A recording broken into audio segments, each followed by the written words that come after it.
Hey, what's more ginger than having an orange background when you got red hair? I don't know, man. Is it possible? Can I get, it's almost like kind of like a Dune vibe. I got like a Dune vibe going on.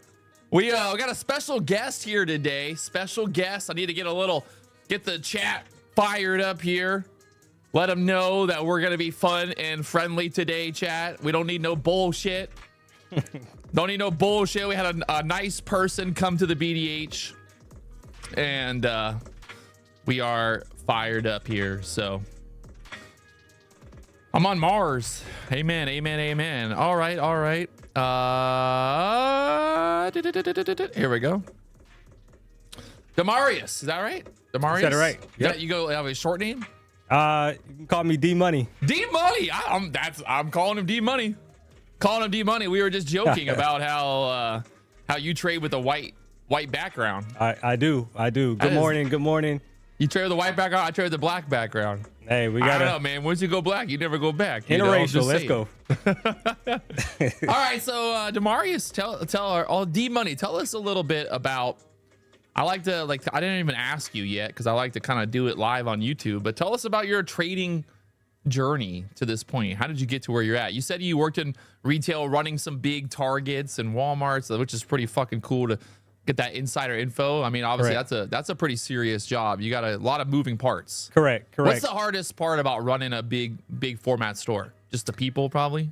Yeah. So I mean, that's it. I mean, you got roughly 350 people that report to either you or management, in the building. So as a store manager, everything falls on you. So whether good or bad. So that's pretty much it. I think, what makes is it really about location at the end of the day, or is there more to it? Like, does is the Target in the right location? If they're in the rich, nice location of town, are they just gonna no matter what, just kind of be a better store than the store that's not in the best location? So I think it depends.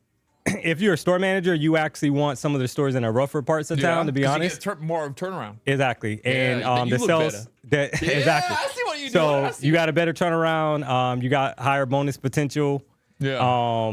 And typically the sales are better. Like the stores in Miami area, so your bonus potential is a lot higher. Okay. So because it's higher volume.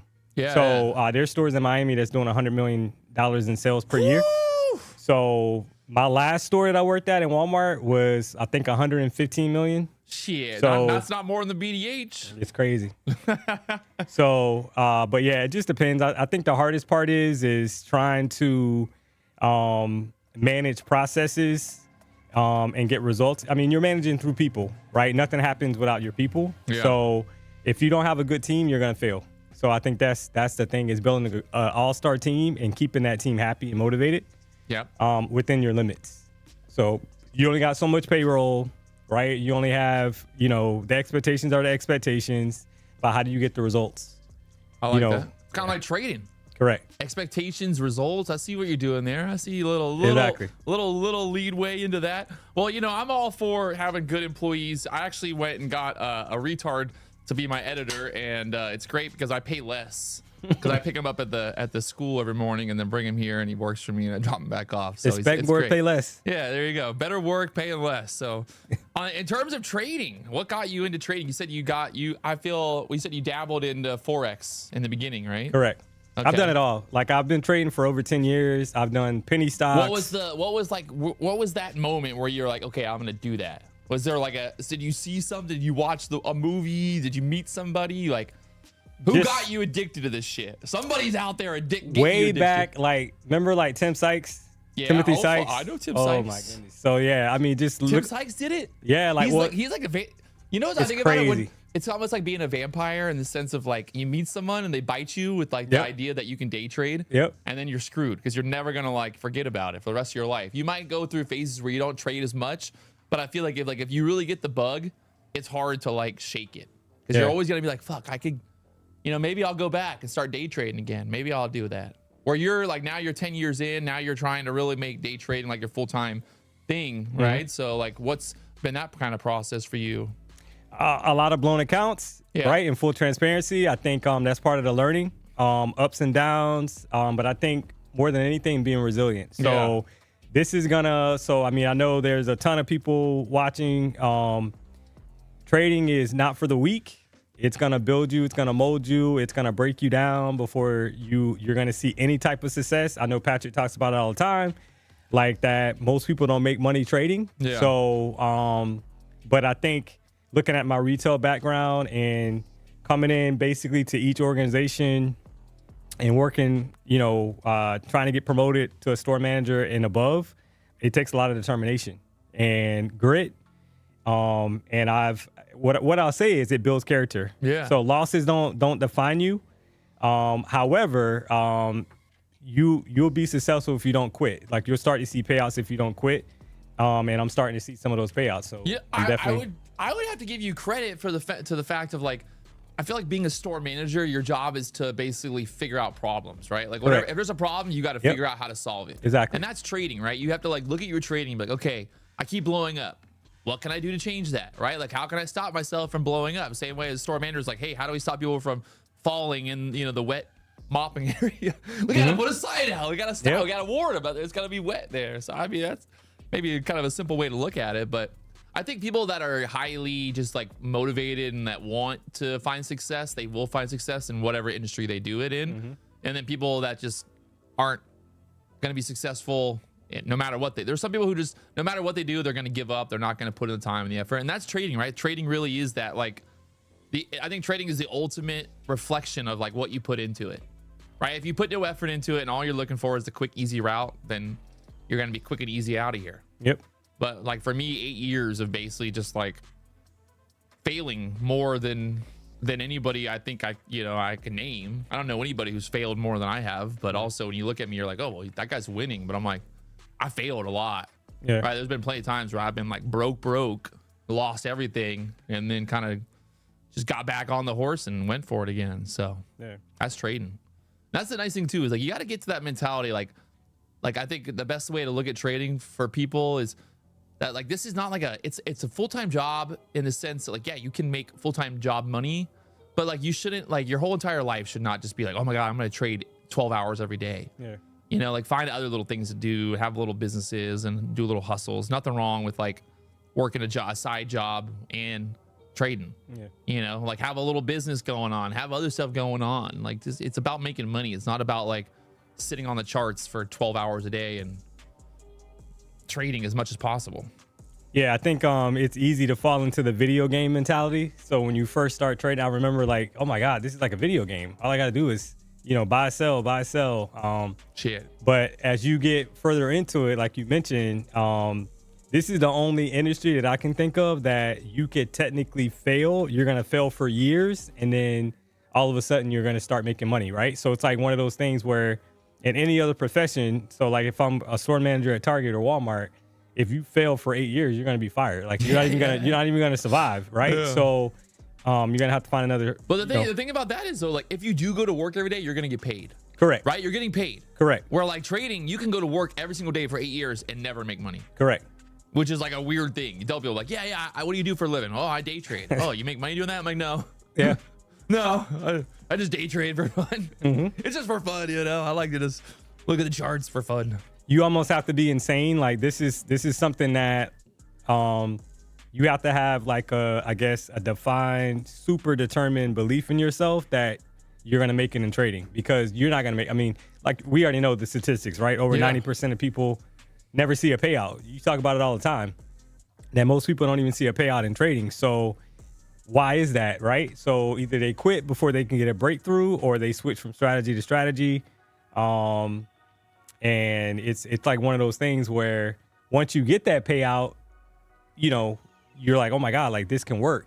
Yeah. But you have to, there's going to be ups and downs. Like the market right now, like we kind of talked about, this has been challenging for the last couple of weeks. I would say the market's been choppy, obviously waiting for the Fed to come out today and say what they're going to say.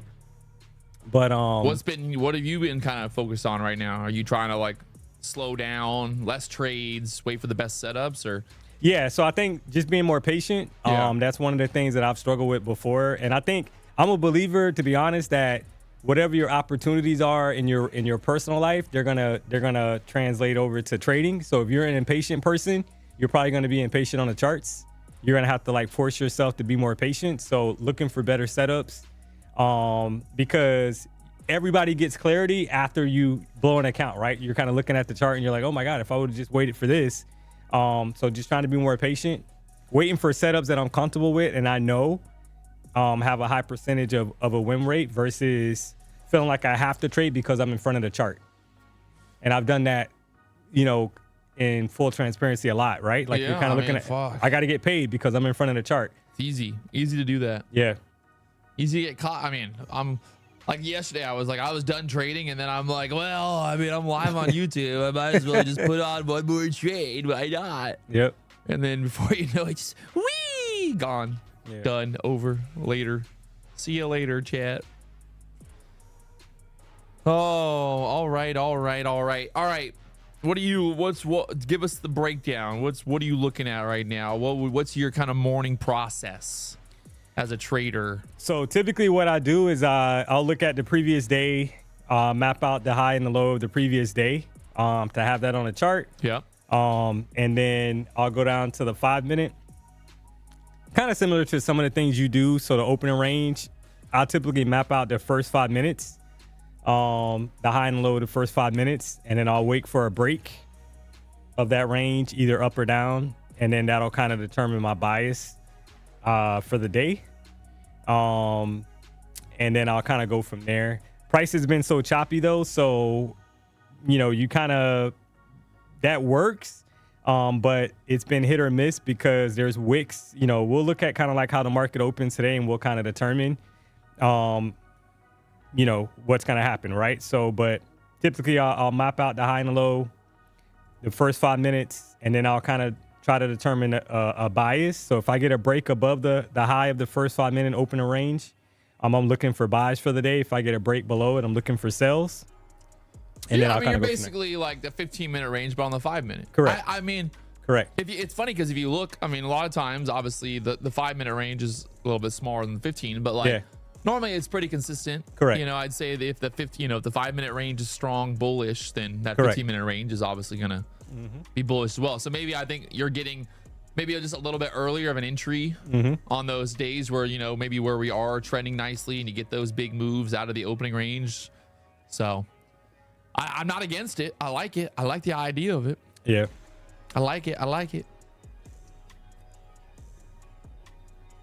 You trade Nasdaq, obviously, or? Yeah, only Nasdaq. Nothing else. But why don't you trade gold? I just never. The chat. Why don't you trade gold? Yeah.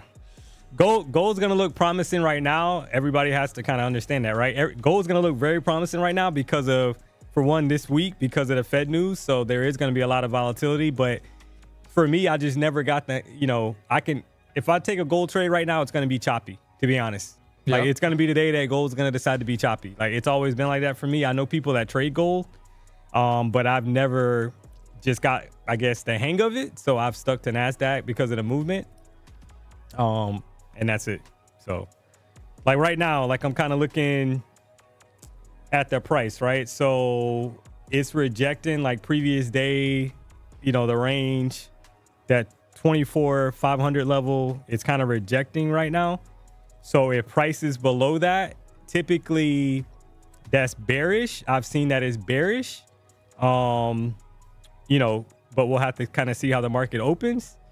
The other thing, Patrick, that I was going to talk about real quick, I'm starting to get into is the 4 hours. So the 4 hour closure. So at 10 o'clock. You got Tory Trade's course, didn't you? Nah, not a chance. So the 4 hour close. So when the 4 hour closes at 10 a.m., a lot of times there is a reversal. And I'm looking for the wick to form. So we'll kind of see how the 4 hour closes today, and maybe we'll be able to get some. Yeah. All right. I'll take a look at the 4 hour chart. 4 hour chart. Oh my God, it looks nasty. The last 4 hour candle is just one big doji. Yep. You see that thing? Oh my God. I don't know. I don't trade the 4 hour a lot, but I would say that's a very bad sign. Yeah. Right. Like that's not good. Yeah. Because that's gonna obviously, if the if the 4-hour higher time frame is fucking indecision, indecisive, yeah, then yeah, have low expectations. Today is FOMC day. We didn't really plan it like this. You were supposed to come a little while back, but we finally got you in here. We're happy to have you here, so we're gonna make the best of it today. We got plenty of time here. Still 7 minutes till market open. Got some big stuff going on with funding ticks right now. Funding ticks is 35% off. That means you can buy a 50K Pro account for only $51. I don't know about you, but that sounds like a pretty good deal to me. We're doing it live on YouTube here at the BDH today. We got our big friend, our new friend here, D Money. I was gonna call him Big Money D Money over here, and we're gonna try to make some money today. What you got a favorite prop firm you're trading with? Who is he? Not at the moment. No? So I've obviously got payouts through Apex. Yeah. Okay. Apex payouts. I like you. You. So you're telling me that you're not an influencer, you're not famous, and Apex paid you out? Yeah. That's wild. I only heard they only pay influencers. Nah. So it's not easy. So, but yeah, they definitely pay out. You just got to follow the rules. Yeah. You'll get paid. So what did that feel like the first time you got, like, how long ago was your first payout from like a prop firm? I mean, I've had a couple last month, and then I think I got paid from Apex, probably about 6 weeks ago, 6 to 8 weeks ago. Does that just feel like a weight lifted off your shoulders? Like you're like, man, I'm doing it. It's confirmation that you're heading in the right direction. Yeah, that is possible. I tell people it's like that. It's like opening the floodgate, right? I have friends of mine, they start trading, they pass the eval for the first time. They're like, oh my God, I did it, right? And then they blow up their funded account. And I'm like, well, now you know, right? You know that you can pass the eval. You know you can get funded. So now it's just repeating that process, and you just got to work on it. And then you get to a point where you get your first payout, and you're like, holy shit, like now I know what I need to do to get my first payout. So it's like you pass the eval for the first time, you get funded for the first time, you get your first payout for the first time. And it's just basically looking and being like, okay, you know, what did I do that helped me get a payout? And I tell most people, I mean, I think the secret for most people is just like finding some type of consistency. Right, we talked about that earlier, where you're like, you're up $3,000 on the account, you're like $500 away from the payout, and you're like, I got to get this $500. And what do? You just forget everything. You change your strategy, you try to do something totally different you've never done before, just because you're $500 away from the payout. Whereas if you would have just waited for your, like, a good setup, waited for what, you know, your setup, then you would have not blown up the account. So that's the battle, man. The battle is, it's as much as we love the prop firms, we also know that, like, at the end of the day, like, they not that they want you to fail, but like they're not going to make it easy. Right? Like they're not going to be like, hey, D Money, don't worry about it, bro. We'll just give you $1 million. Like they're going to be like, we're going to make it hard so that, but you will get paid out. It's just the fact of like, you got to do, you know, you got to do what you got to do. Yeah, you got to be patient. I think that's the biggest thing. Like you know, once you get funded, because that's the first like real accomplishment, right? You're trying to get funded, but once you get funded, the party has just begun. Like right? It's like, okay, I got the account, but how do you keep the account as long as you possibly can and get payouts? And I think that, like you said, I mean, I've done that multiple times in full transparency. Anybody that says they haven't, they're lying. Shit. You get the account and you're like, oh my goodness, and then you go on the worst trading streak ever. Because all of a sudden you forgot how you got funded. You get excited. You don't want to wait. Like, I'm funded. Every day is a trading day. I'm getting a payout. Exactly. Every day is a trading day, and to be honest, it isn't. Every day is not a trading day, and this is like the perfect example. Like today, this week is not a good trading day until at least about 3 o'clock today. Yeah. We'll see. So I want to get chopped up. Yeah. Million slices. All right. Anything particular you're looking at right now? You kind of said you're looking for that previous day highs and lows, kind of where we're at in the 4-hour chart. 4-hour chart just big old nothing. I mean, I don't even know. Yeah, it's looking nasty. So on the daily, if you take a look at the daily, I mean, it's not looking too hot. Looks like rejection. Yeah. On the daily chart. So but a low has been put in, a lower low has been put in already today, for this daily candle that we're currently in. So it's going to be interesting to kind of see how we open, and then we'll have to kind of play it by ear. So, and like what I've noticed, how the market is pushing up right now on the 5-minute chart, you got to push. That could be manipulation, to be honest. So it's going to be kind of interesting at open to kind of see. So I'll just kind of let the market open. I'll start setting timers for myself. I think you're, in full transparency, you're probably the best trader that I've kind of seen, to be honest, trading the momentum like at open. Yeah. I've been inconsistent with it. So I'll try to wait for the market to open up, and then I'll, once I can kind of get some to, that 5-minute candle range, it'll kind of help me determine which direction I'm going to go in. So, but I've seen this multiple times, like this 5-minute candle right here that's pushing up. That's not necessarily going to mean that the market's going to spike up at open. That could be manipulation, and then it drops. So just, we'll see. I like it. Patience. You want to get paid, you got to be patient. Got the VWAP on there. Any indicators that you use particular? I use the 14 EMA. And that's pretty much, I use the 14 EMA. That's pretty much all I use right now. And then I'll draw the opening range. That's pretty much it. Try to keep it as clean as possible. I like it. Well, we got a minute here till market open. We'll test my ability to trade the opening today. Okay, boys. Short. Oh, Lord. Oh, man. Well, we'll see. Do you get it? Do you go on Twitter and follow all the Twitter trading drama? Yeah, I mean, I'm on there just for my goal long term, obviously, is to make my imprint on the space as well. Yeah. So I do follow, quite a few traders just to get inspiration and stuff too, just to kind of see that, hey, that's cool that this person got this payout or whatever the case may be. But I try not to, the drama. It's like there's always some kind of drama, right? Oh yeah, I'm normally right in the middle of it. That's the problem. I don't know how I end up there, but I just end up in the middle of it. All right, market about to open here. We got 3 seconds. Let's count it down. All right, there we go. Well, we filled that. Well, we're right at yesterday's close now. So yeah, we got this overnight high. Part of me would think that we're gonna get just the big range day until the FOMC comes. So maybe we're looking to see what happens if we get denied up there at that 550 area. Right now, this big boner candle to the upside there. Got the VWAP there at the 516s. I'm kind of watching. If we get below that VWAP, maybe we get this. Kind of looks like a bit of a bear flag. Kind of back down here, but just being patient.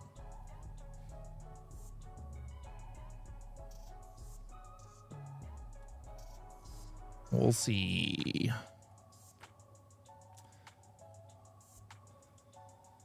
So far, 540 holding us down there for now. 553 is the overnight high here, so there's that pivot point right there. 556 is as well.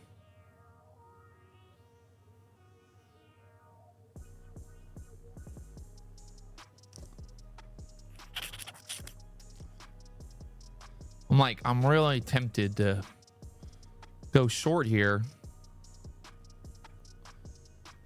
but we got to get below that VWAP. Get below the VWAP, put in a lower high below the VWAP, and then we can maybe be looking for back down to this 480, 490 area. But then it's like it's tricky.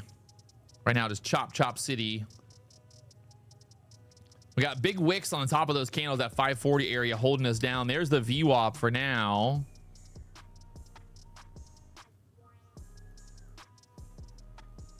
Right there, those EMAs as well.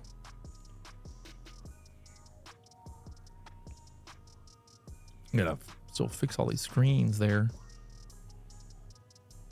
It's so weird trading on different computers. Probably like, it's just like, because normally I'm on that computer over there, so like my setup's different. So when I come over to this computer, I'm like looking around, I'm like, wait, where the fuck is my thing at?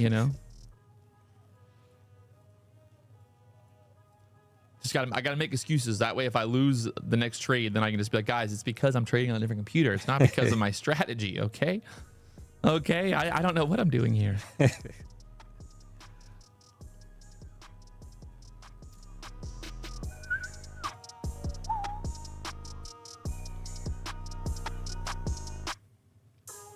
All right, D Money over there waiting for that 5-minute candle close. Yeah. Look at the wick look at Got the a wick on the huge wick phone. on top. I mean, Yeah. it's hard to not think you want to go short here, right? I mean, Yep. in theory, but this market has just been absolutely untheoretical. We're right there at the VWAP now.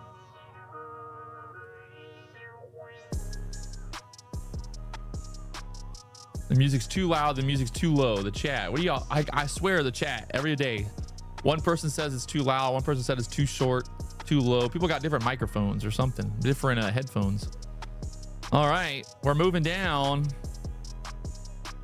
I feel like if I wouldn't have traded yesterday, I would have gotten short probably at that 530 area, thinking this is gonna make that move down here. But I got burnt yesterday, and I'm just not in the mood to get burnt again today. My girlfriend's mom asked me yesterday how my day was, and I said, same old shit. Red, green, it's just the same shit, honestly, like at this point.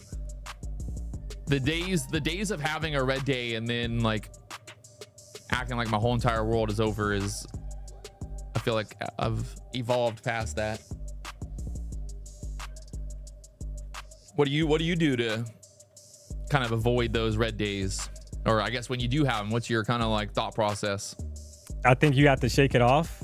Go touch some grass, and basically come back the next day. I mean, it happens. We all know it happens, but it is still frustrating. So I kind of learned to brush it off. I mean, just basically, if it's, and especially this week, like look at this drop. Yeah, look at this drop. Why? Yeah.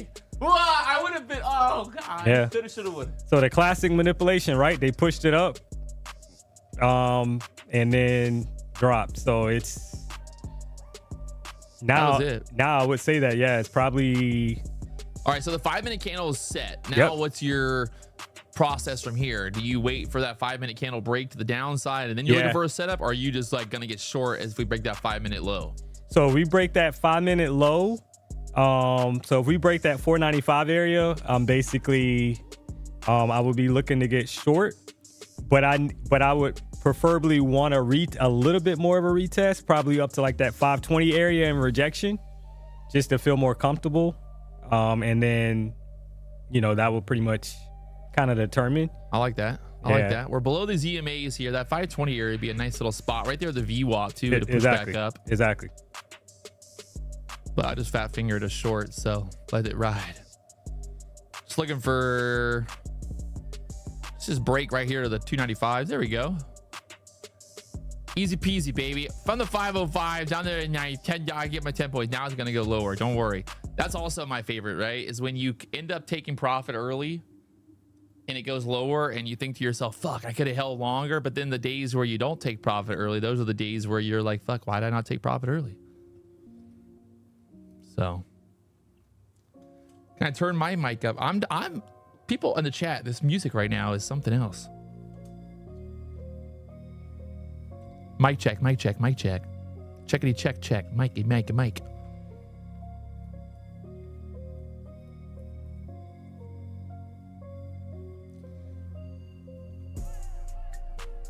Well, there we go. Are you short? Yeah, I'm short now. I like it. Damareous is short. Money over there taking that 5-minute break to the downside. I'm already out. Where do you have a target here, or what you thinking? 456. 456. Yeah. Ooh, okay. That's that overnight low. Yeah. I like that. Low. So we'll see.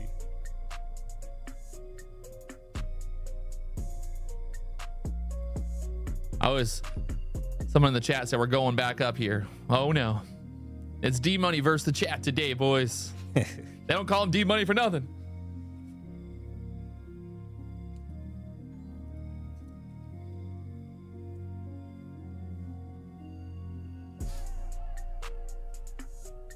So as long as it doesn't break the 520, my stop is back at that 520 level. Okay. So I'll hold. I like what you're putting down. I don't know you, but I like what you're talking about. That's the best part. We've never met before. We've never talked before. Mm-hmm. And here we are, just two dudes talking about trading together, having a good time. No issues, no problems. Just laughing. This is the American dream right here, my friends. We're living it. All right. See, it's always like I just love these types of fucking setups where it's like I got the perfect little short entry there, 505. I get covered there, and then it's just like slowly grinding lower now. Where, you know, just the fuckery. Yeah. I think if you look at the VWAP there, we lost that VWAP, and then it was just straight to the downside.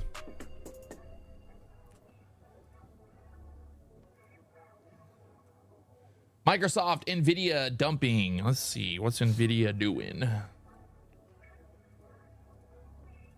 Got any long-term holds? I used to trade a lot of options. So like I said, I've pretty much tried everything. Yeah. You know, and I would say right now it would make a lot of sense to. So I'm break even on this trade at this point, like, so I can't lose on the trade. Yep, you're short. Sorry, you're short from the. What was that, 98? Yeah, 95. 95. Okay, Yeah. I like it. So I'm All right, so D Money is short from the 95s here. He's looking for this move down to the overnight low right now, putting us at the 456s. Looking pretty good so far. So would you start trailing? At what point do you trail? Yeah, I'm trailing already. Okay. So I'm at. Whew. Yeah. D Money's printing today, boys. Yeah. I'm gonna take it off. $300. Okay. I like it. There we go. Yeah. D Money is in the money. Hey, $300. The morning of FOMC ain't a bad morning. Exactly.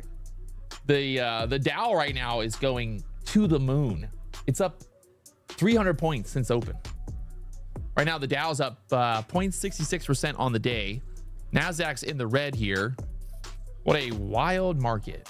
The ES is green on the day. ES is really going nowhere. Do you look at the ES much when you're trading, or? I mean, for reference, sometimes, you know, I try to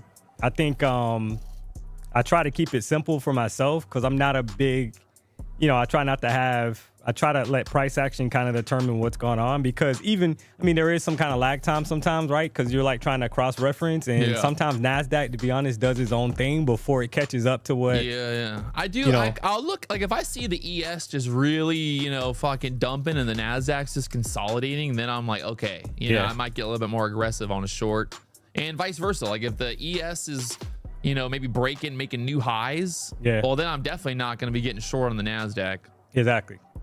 Right now, I mean, the ES is just kind of stuck, going nowhere.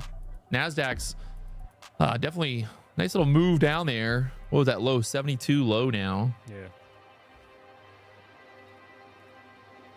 Still got our 15-minute range coming up. See, I feel like this could be like pretty much like into this 450, 460 area. Be some buyers down there. We got that pivot point, 465. This would be like just kind of the perfect spot to bounce to create that kind of range there.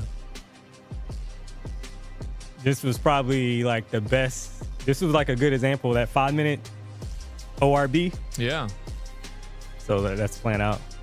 So, and I've seen this before. You had a nice little, I liked your point of wanting to be like, hey, if we can get more retest. Yeah. Right. Because like if you just get short right when that 5-minute candle breaks, you're asking for it. You're just asking to get stopped out. Exactly. Because the market, it's gonna, like, you know, it's gonna want to give you some kind of little retest. Even on this next candle, the next 5-minute candle, you can see like little wick back up 488s.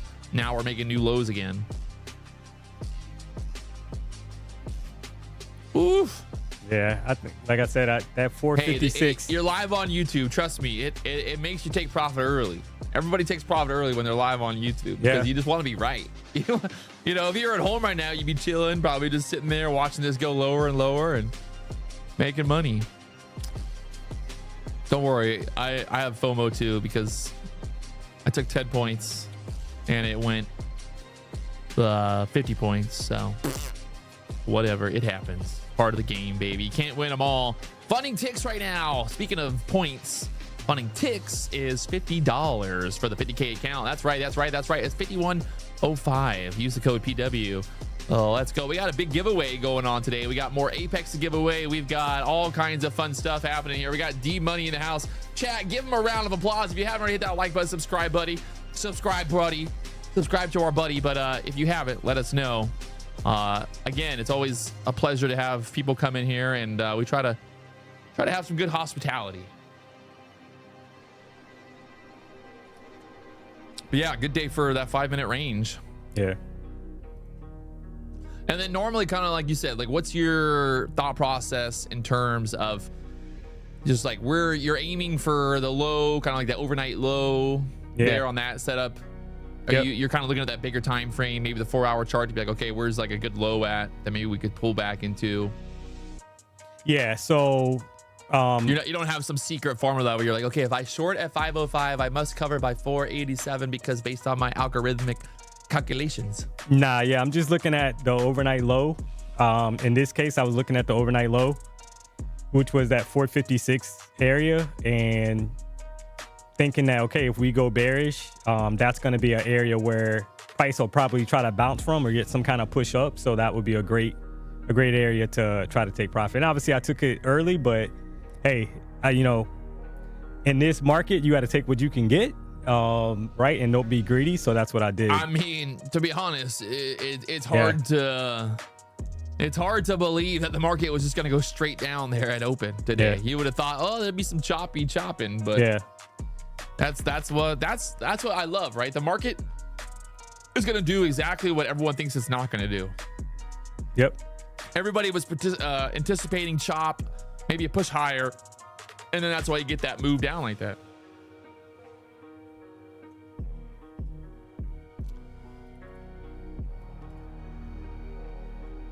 I will be live later on for FOMC. I'll probably go take a little lunch break and then come back at 1:45 to trade the FOMC after FOMC. Should be some good action from 3 o'clock to 4 o'clock here today. Hopefully we get a big move. We'll see.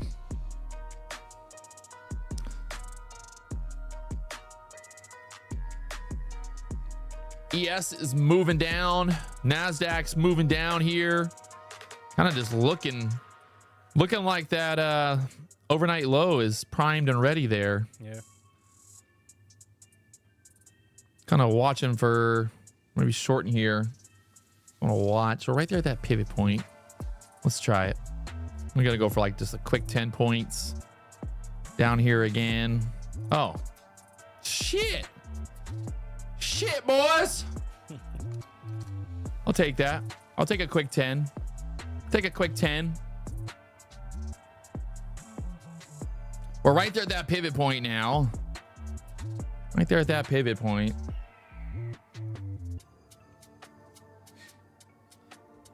Whew. So that low was like 460, right? 460 low. You said 456. You're looking for that low down there.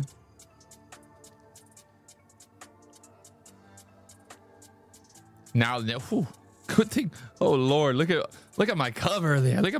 I got covered at 61.75. Hey, sometimes you just get lucky in life, chat. Okay, just let me be lucky sometimes. You know, we don't ask questions. When we get lucky, we don't ask questions. When we're wrong, that's when we ask questions, because you know we gotta be like, what the fuck just happened? What the fuck is this? What the fuck is this? I love Patrick is so lucky. I mean, I don't know, man. I think my luck would have ran out after all this time.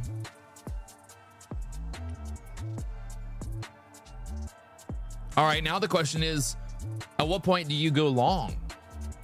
Now that we kind of like hit your target down there, are you now thinking like this might reverse back up, or what's your thought process? There is going to be some kind of reversal, but I mean, right now, I mean, I got a bearish bias. Yeah. But this is like the perfect example that I was kind of talking about earlier, where I would wait for that 10 o'clock, 4 a.m. or sorry, 4-hour candle to actually open. Yep. Because that's going to kind of determine. So I want to see how this 4-hour closes. and that next 4 hour opens, right? So, and then I'll kind of decide, I'll be able to decide if, because typically you're able to kind of determine if price is going to make that 4 hour wick either to the upside or to the downside before picking a direction. So that's what I'm going to try to wait for now. I'll just kind of wait. It's hard to get, I mean, yeah, if you're looking for a quick scalp, we know that, okay, this could be a high probability push back up, at least to the EMA, to the 14 EMA, which is at what, 504 range. Is what I'm kind of seeing right there, that it could probably go up and at least tap the 500 level, because those EMAs act like a magnet. So typically, right, it'll kind of go back up and get some more liquidity, whatever you want to call it. But I'll wait till 10. I like it. I mean, we're below the VWAP, we're below those EMAs. Yep. I mean, it's kind of hard to switch from bearish to bullish without something, you know, really happening there. That was wild. That candle just like printed, but then it opened, but somehow it had a wick already. Yeah. Did you see that on your chart? Like it just like put a wick in, but never actually like, that was pretty wild looking. So yeah, that 5 minutes pushing. So like it already tapped the 500. Yeah. Like I was saying. So yeah, it's kind of like one of those kind of things. just holding that 15-minute range right now, pushing back up. ES is actually green on the day right now. The Dow is big green on the day. The Nasdaq's just kind of down here, sitting in the red right now. Well, the Nasdaq follow. It's funny. It's so, well, I mean, I don't think it's funny, but like Nvidia did like the perfect little trap too right there. If you look at like Nvidia on the 5-minute chart, which is funny because like it kind of, it like broke right below that 945 minute candle, and then just now it's ripping back up there. They love doing that. Love the little traps. Market loves trapping. Trap or die.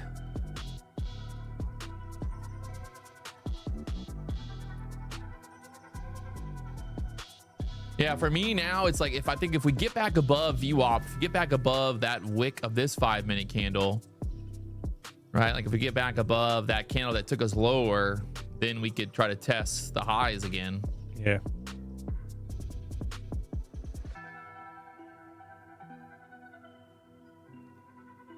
It's the 1 hour fair value gap.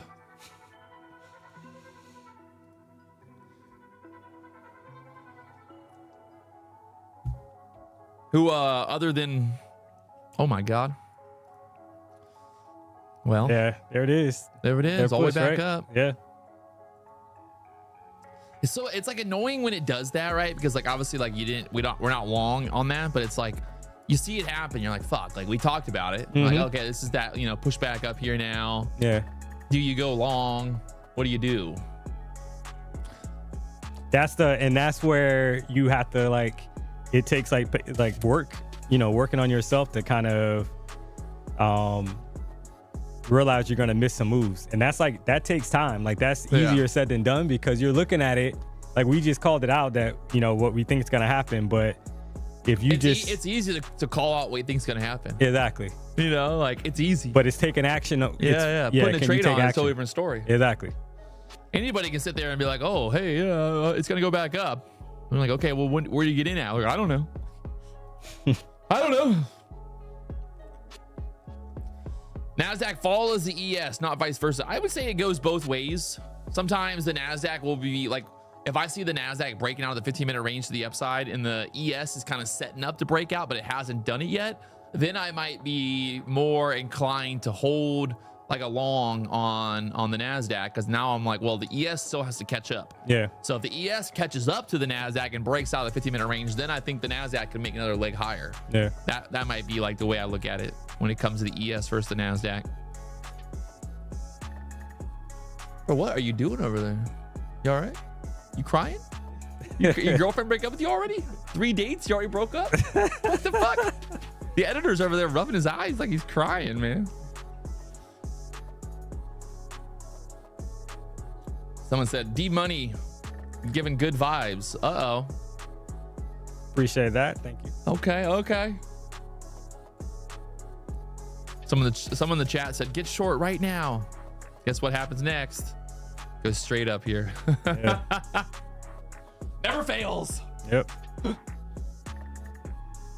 Well, and the thing is, when you look at it, I mean, that 5-minute chart, the 9:30 5-minute opening candle, it technically put in a new high before dropping too, right? And it put in a lower high compared to the overnight high. It didn't take out the overnight high. It got really close, or overnight low. I'm sorry. It got really close to it, but it didn't take it out. So, and there's some strength here, obviously, right? Because it's pushing. I want to see how this 4 hour. Let's see. 4 hour chart. Fuck, look at that. Those candles are just crazy.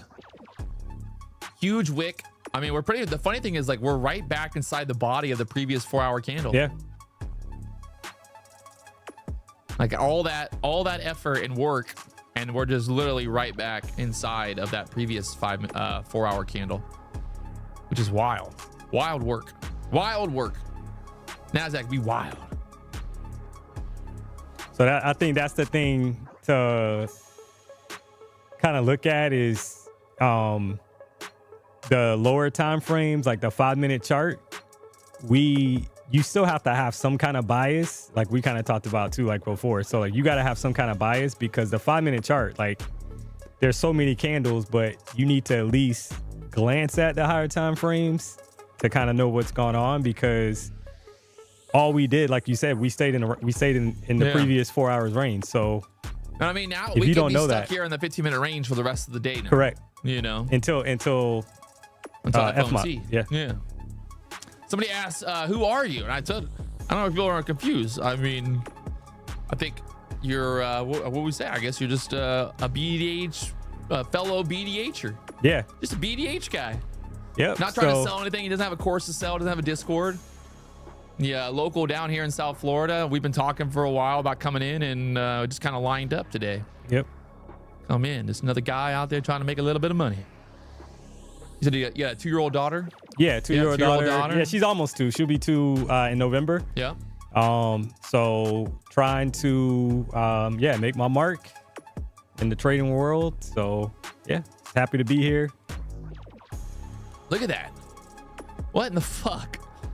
And this is why you don't just get long. Mm-hmm. I was honestly thinking about it. I was like, oh, maybe I'll just jump in here and we're going to ride this to the opening range high, and then bam. Like you get this market right now is just absolutely crazy. These 1-minute candles. Like if you look at this fucking chart, you're just like, what? Like this is it's just like we took out these little wicks on that 1-minute chart. We get above it and then we just come right back down in there. Yeah. I don't know what you do there. Just got to stay out of it.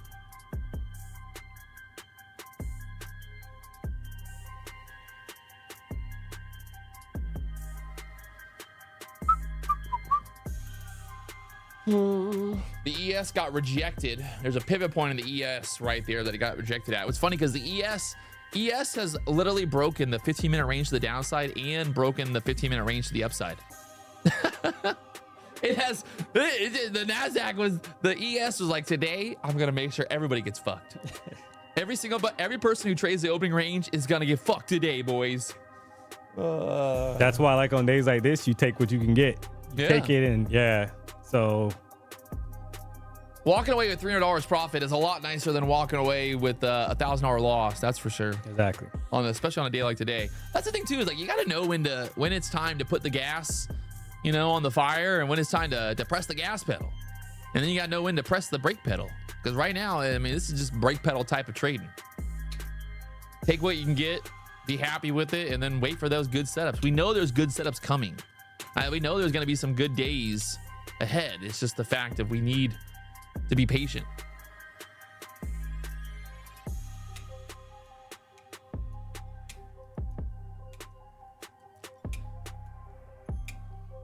The prop firms are happy because everyone blowing up their accounts right now. Everyone blowing up their accounts left and right. Today is FOMC day. Normally is like notorious for just being one of the best, most profitable days for prop firms ever, because it is almost impossible to really trade FOMC. When the news comes out, the market goes up 300 points, it crashes back down 300 points, then it goes sideways, then it goes up 300, then it goes down 300. And you got everybody trying to make money on it. You know, some people you'll see on Twitter later on who are going to post up some big, massive P&L and be like, look, I told you guys. I told you guys. But guess what? They ain't posting when they have that big red day. Exactly. And it's going to happen. Everyone be posting about when they make all the money, but they ain't posting about how many accounts they blew up to get to do it.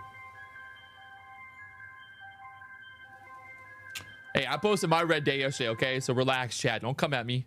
You never show your red days, Patrick. I show my red days. I had a guy one time, he's like going off on Twitter about how I never show my red days. And I'm like, bro, what are you talking about? I've shown more red days than green days sometimes. 5 minute looking weak. Now kind of just like drifting back down there, but it's just. What's funny too, because I mean, it kind of like, there's that 520 area that you wanted earlier. Remember when you were like on that 5 minute candle at the open, you're like, oh, we could maybe push back up 520 and then we get that short down. Yeah. So at this point, like, what would you be thinking? Are you looking for a trade, or are you just kind of like, we're waiting for this range to break?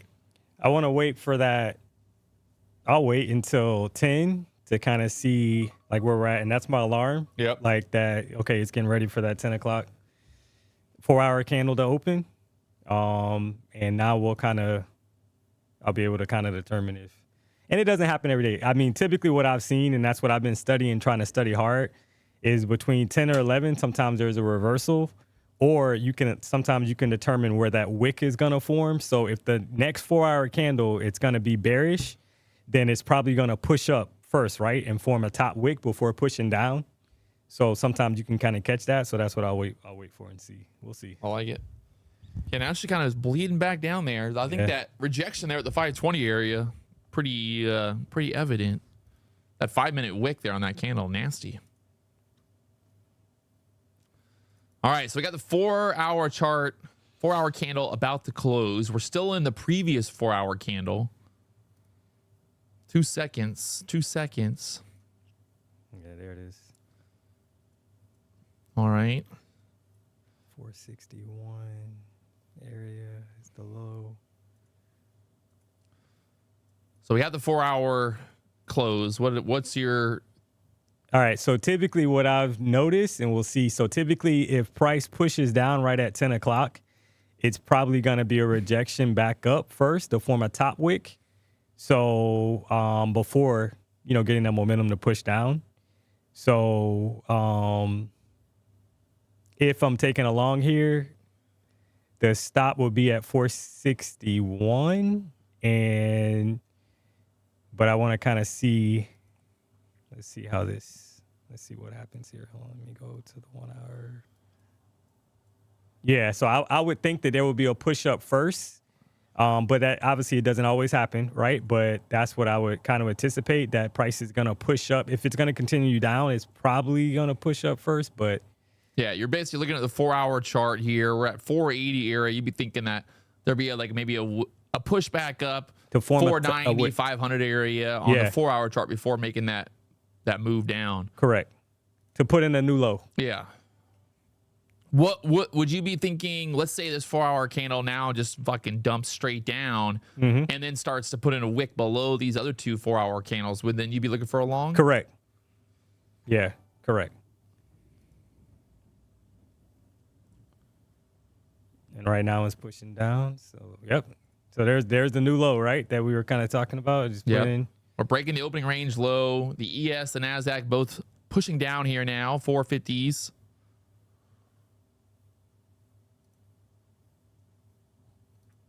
So let's see if we can get some kind of strength back to the upside. Because if you look at the 1 minute chart, look how many red candles, right? So typically 1, 2, 3, 4. I mean, you got a ton of. A lot of red. Yeah, a lot of red. So a lot of red there. And it's so early in this 4-hour candle that just opened, so you would think that there would be some kind of pushback up. But we'll see. Some push is all I need. We'll see if there's some kind of bullish structure that forms. I agree with you. Yeah. I agree with you. I am in agreement. So let's see.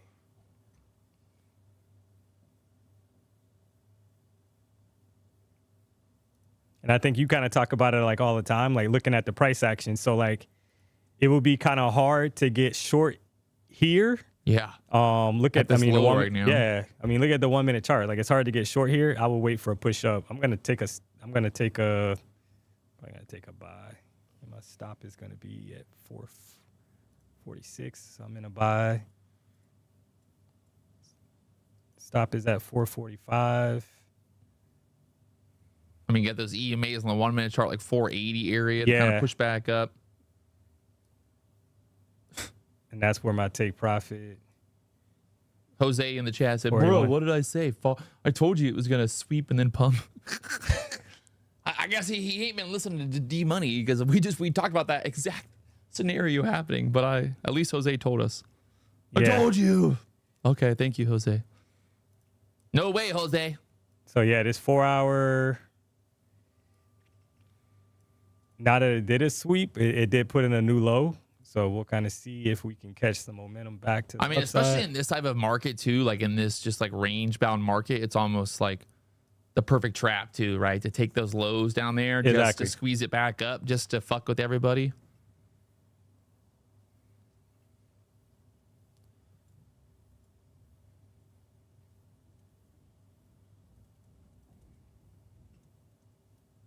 Just to get them. Get them, get them, get them. Get them, get them, get them. All right, we're testing that 9 EMA there on the 1 minute chart now. Yeah, the 4 hour chart did bounce off of an EMA.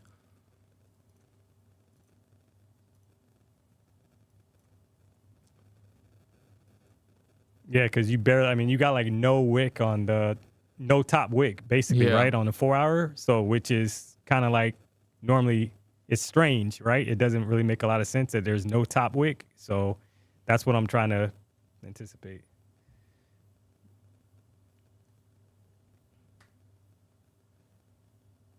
But in this market, anything can happen. So Anything can happen. Anything, pretty much. There will be a live stream today at 1:45. We're doing for FOMC later on today. So, got FOMC today. There We got it is. action. There it is. Back up there to the 480s area. You're long right now from 467. 467. All right. Right there, that pivot point as well.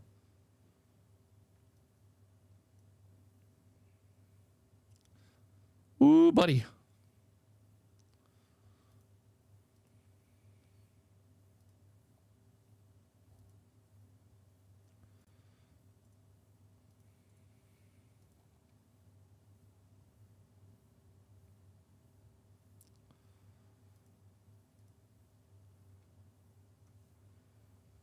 And you said your stop is pretty much low of day. Yeah. Yeah. It's a low day. So if I like it. I mean, because now it's like if we can put in a higher low here, then you got the view op back up there. And the way I look at it, I don't know about you, but like I look at it like this drop here was just like straight down. Yeah. So it's almost like if we do push back up, it would just make sense to kind of like it wouldn't be like there's not really any reason for us just to like get stuck, in the middle of that. It's kind of like you'd be looking for that push back up. ES is still making new lows. The Dow's holding. Nvidia kind of popped back up. Nvidia did not make a new low.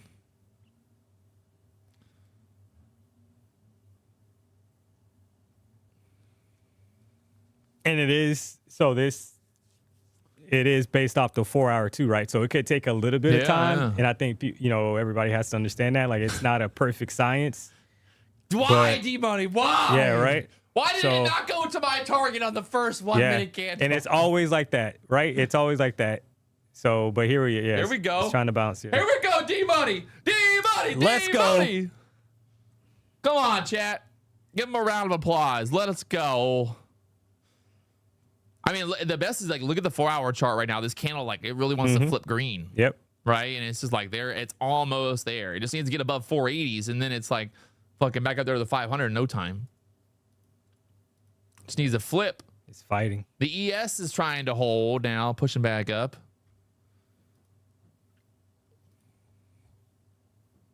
I would say if it was any other day than today, you'd be good. Exactly. You know what I mean? Like if it was any other day than you already right know. now. You already know.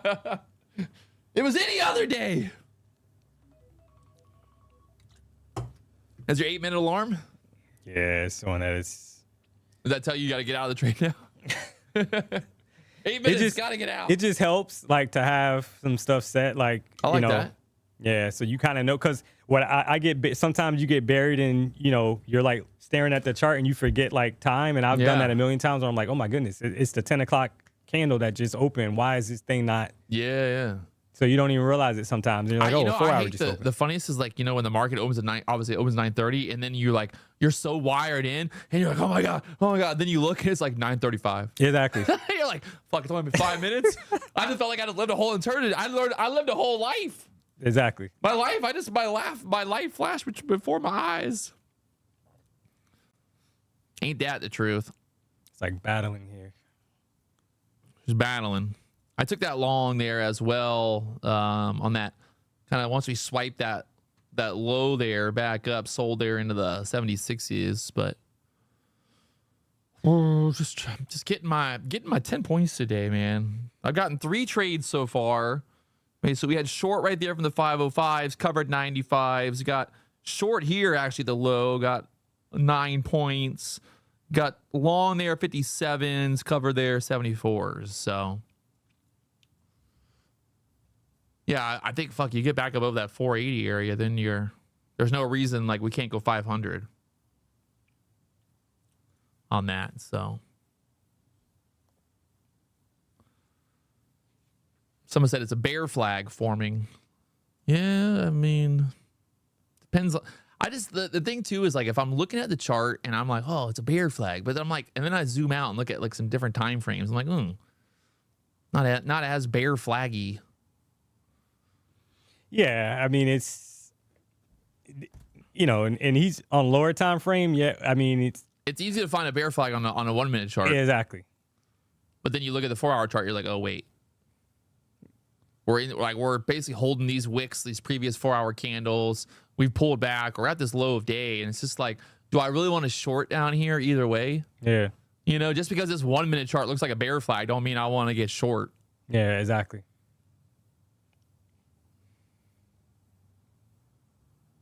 And that's the best thing, right? Like, what happens if it does start to dump here? And then everyone's like, oh, see, I told you so.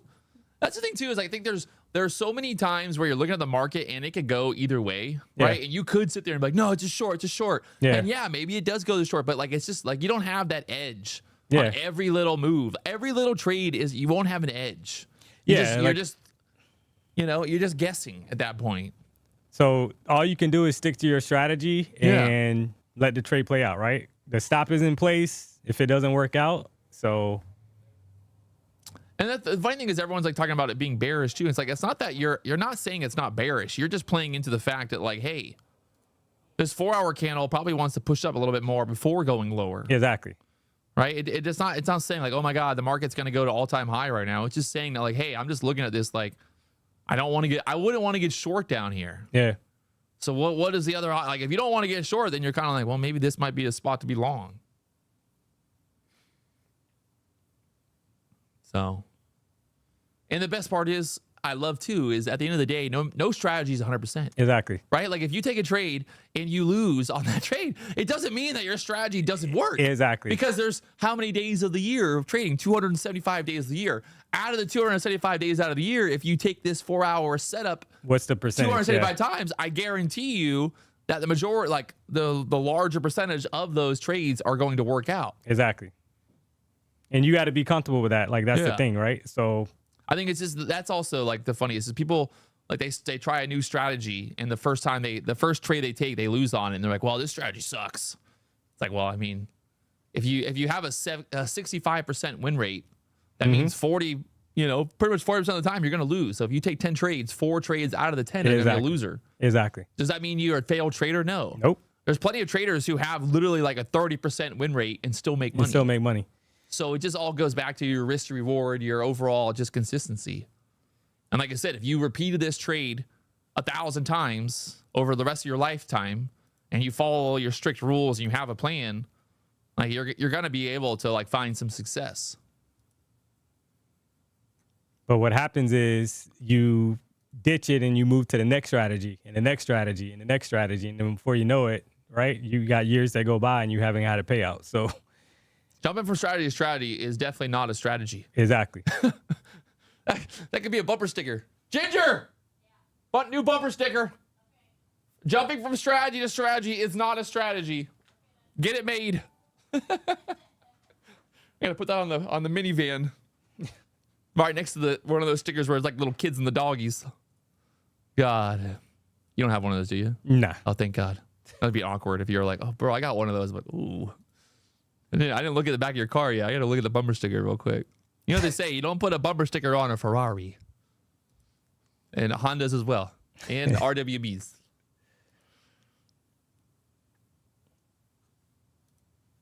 Someone said, can you please explain your setup again? I think you did a pretty good idea of it. The 4-hour chart, basically opening up.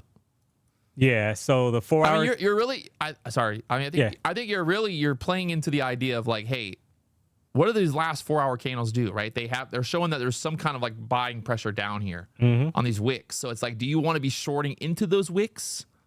You know, the idea of shorting is you want to short high, buy low. So it's like shorting into these 4-hour wicks. It's like, it's not going to pay off in the long run. So sorry. Yeah, you go. I have that problem. So this current 4-hour candle, if you look at the current 4-hour candle, there's basically no top wick, right? Like there's no top wicks, which means that there hasn't really been a retest to the upside fully yet on the 4-hour candle. So there's pretty much no energy that has been taken, right, or absorbed to drop price lower. So that's why we're kind of getting this chop right now, like because the lower time frame, you can get caught up on the lower time frame, not realizing that the higher time frame hasn't had a huge, a decent sized retest. And that's where I kind of find, just kind of back testing and studying, that you need energy basically for price to drop, right? Which is whether that's sucking in people that are going the opposite direction, whatever you want to call it, right? So look at the 4-hour chart. There's no top wick. It's forming now. I'm looking good right now. So D-money. There you go. Come on, Chad. Let's go. Oh, so much for that fucking bear flag, you idiots. Just kidding. I love y'all. So that's just kind of something that I picked up on. The one thing I've learned too, though, is like you can't be realistic with people, because people go on the internet and they listen to like fucking morons who tell them that, like, guys, trading, you just have to buy my simple ideas, buy my secret setup. My secret setup will help you make money. And it's like, well, D-Money's secret setup is not secret. It's just price action, right? It's just the idea of like, hey, like there's a bunch of wicks on the bottom of these 4-hour candles. Do I want to short into that, knowing that there's a bunch of wicks there? It's not fucking rocket science, right? Like I don't think I mean, you might be a rocket scientist, but I don't think you are. And again, like I said, any other day than today, FOMC is notoriously just terrible price action. So it's like trying to play into the idea that you're going to get the price action that you want. Yeah, any other day, it would have spiked already, right? We know that. So I mean, you were up 10 points there, 10 points, minimum, yeah.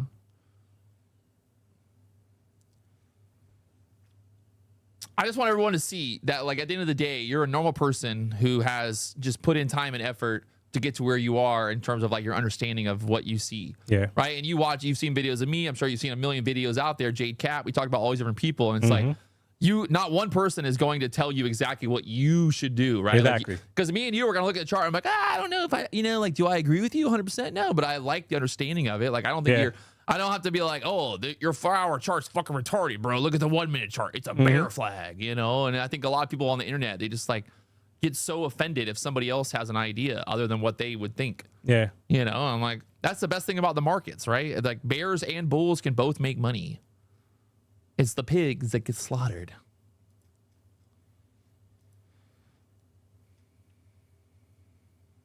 And it did reject the EMA. So on that push up to, what was the high? Like 480.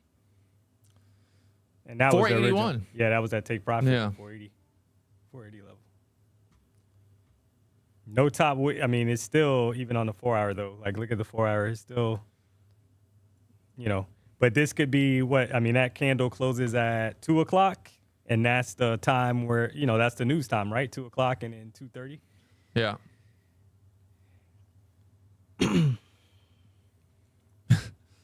Got 4 hours.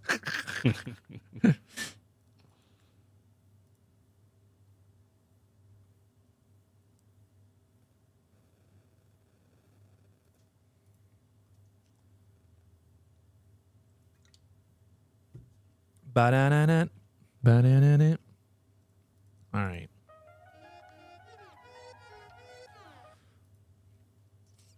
If you could restart, if you could go back in time and become a day trader once again, yeah, what would like been the things that you could have done differently?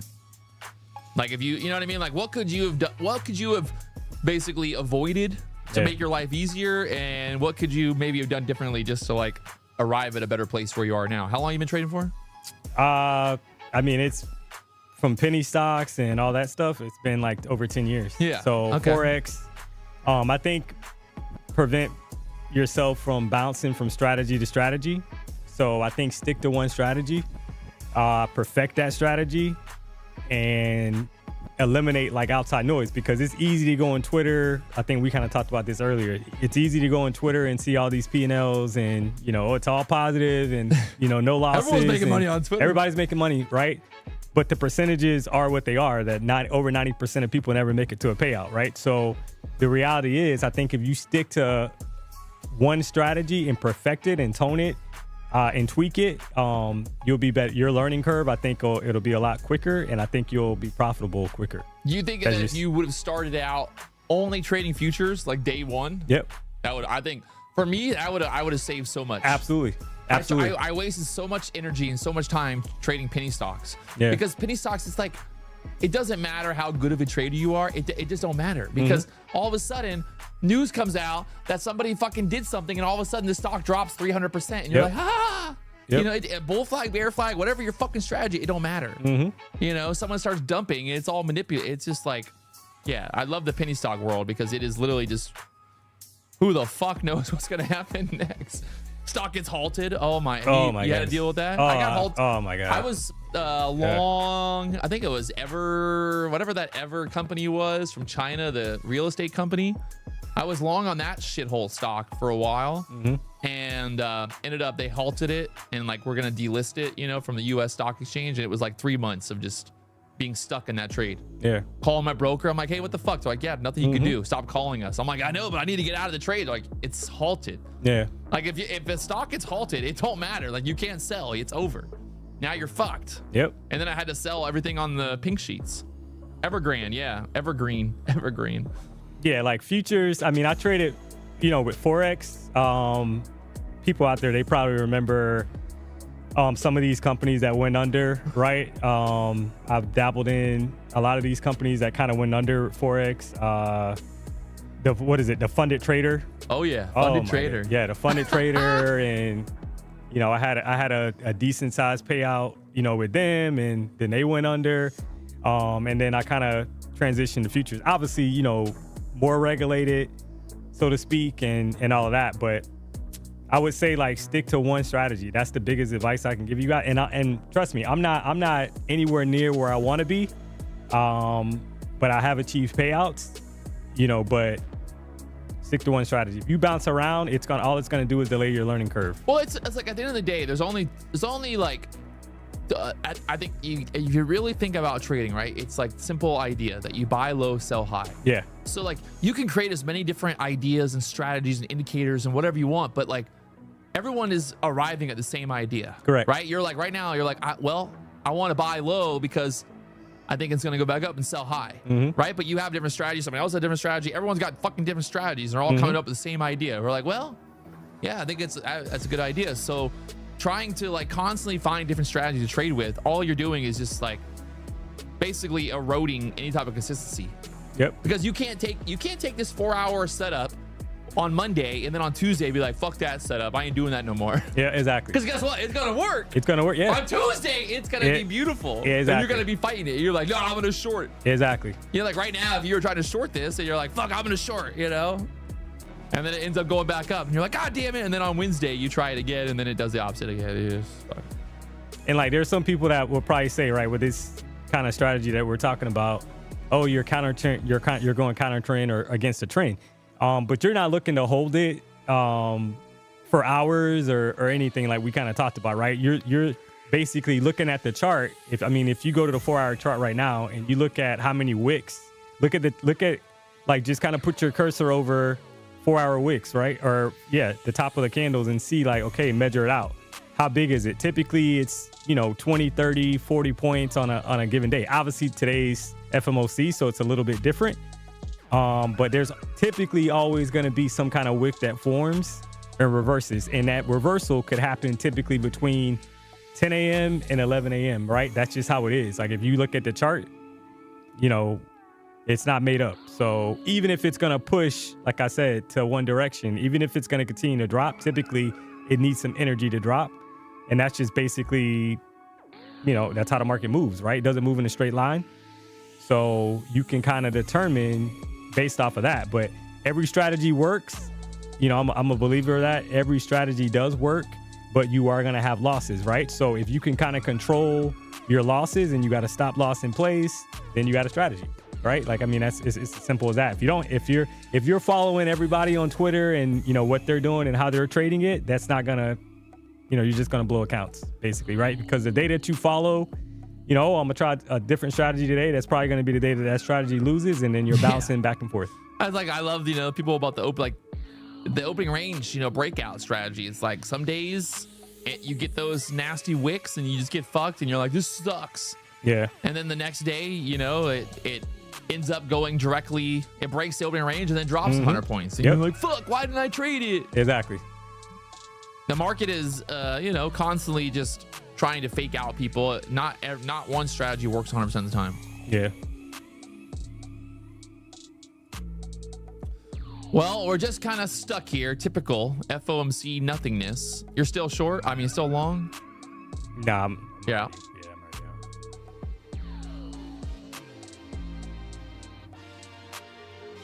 We'll see, let's check this 30 minutes. What's my VWAP settings? People always ask me this. I don't really change the settings. These are my settings.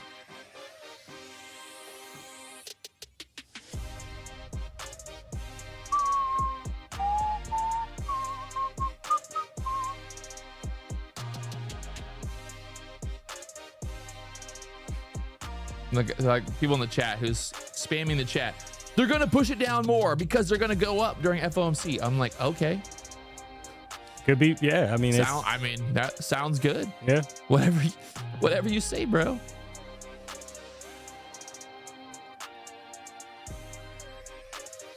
That 15-minute candle just all the way back down. This is not normal price action.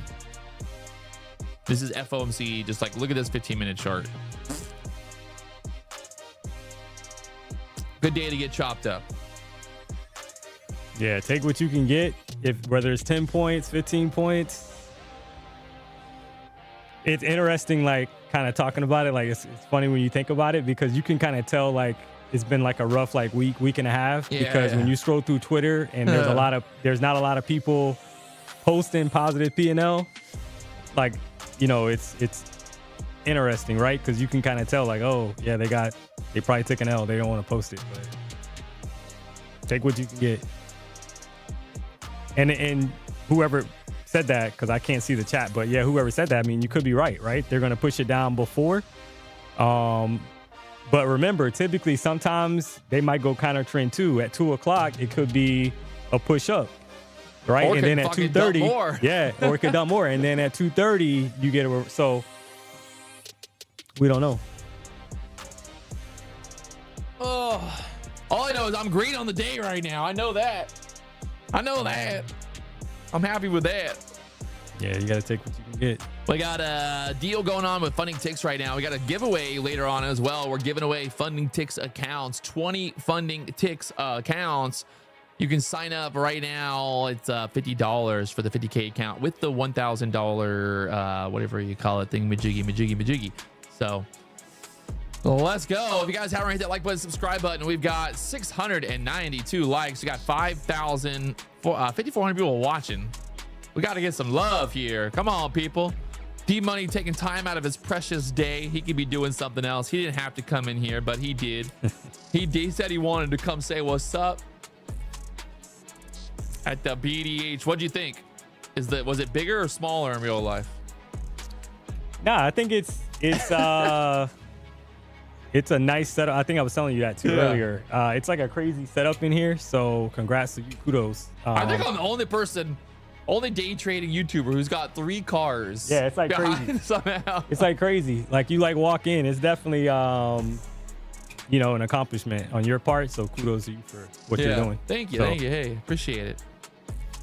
All right. Well, we're making new lows. It's real hard to get short down here right now. Yeah. I mean, it is going lower.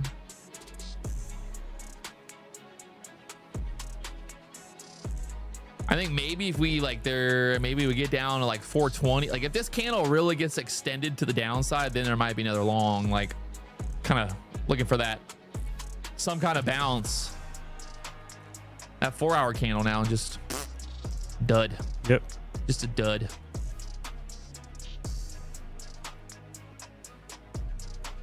Just a dud.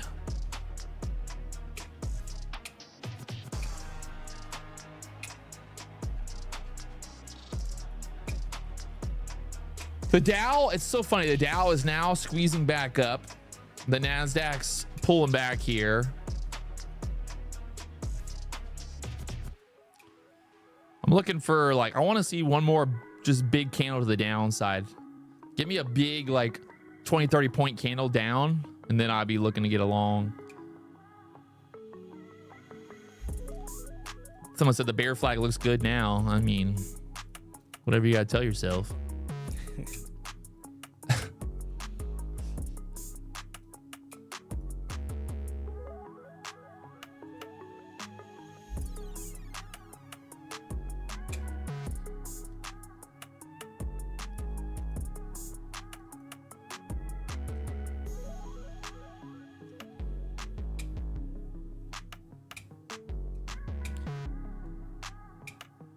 Why'd you switch from Forex to futures? The chat knows. Chat wants. So Forex is not typically all US. I mean, there's a few US brokers, Wieland and all those, but the leverage is not great. And after you get burned by a couple of those brokers that are not US regulated, you'll switch, right? Yeah, and I think that's what's happening in the futures market now. There's a lot of people that are finally switching over to futures from Forex because of that. I mean, the regulation itself, but also too, it's once you trade futures, market. Exactly, you'll never go back. Market. Yeah, you'll never go back. Price action's better. Everything's just better. Exactly. And the nice thing about the big thing about the futures market, especially for the prop firms, is that the data that's coming is coming directly from the CME. Right? Exactly. Where when you're trading a fucking Forex prop firm, you have no idea where that data comes from. Exactly. Right? They could be sitting there going, D-Money, he's short the US fucking whatever coin right now. We're gonna fuck that guy. They create slippage for you and they just figure out a way to fuck you. And it's funny you said it because that's exactly what was going on with these scammy Forex brokers. My Forex funds, they literally have internal calls where they're like, hey, we got to blow this guy's account up. Exactly. We got to make more slippage. Yep. More slippage. Yeah. So once you see that, why would you even deal with Forex? So yeah, and I think that's why I love that, right? People still be like, yeah, but Forex is so much better. I'm like, nah. What are you talking about? Nah. Who pays you? Exactly. What Forex brokers pay you to tell people that it's better? Exactly. Slip them to hell.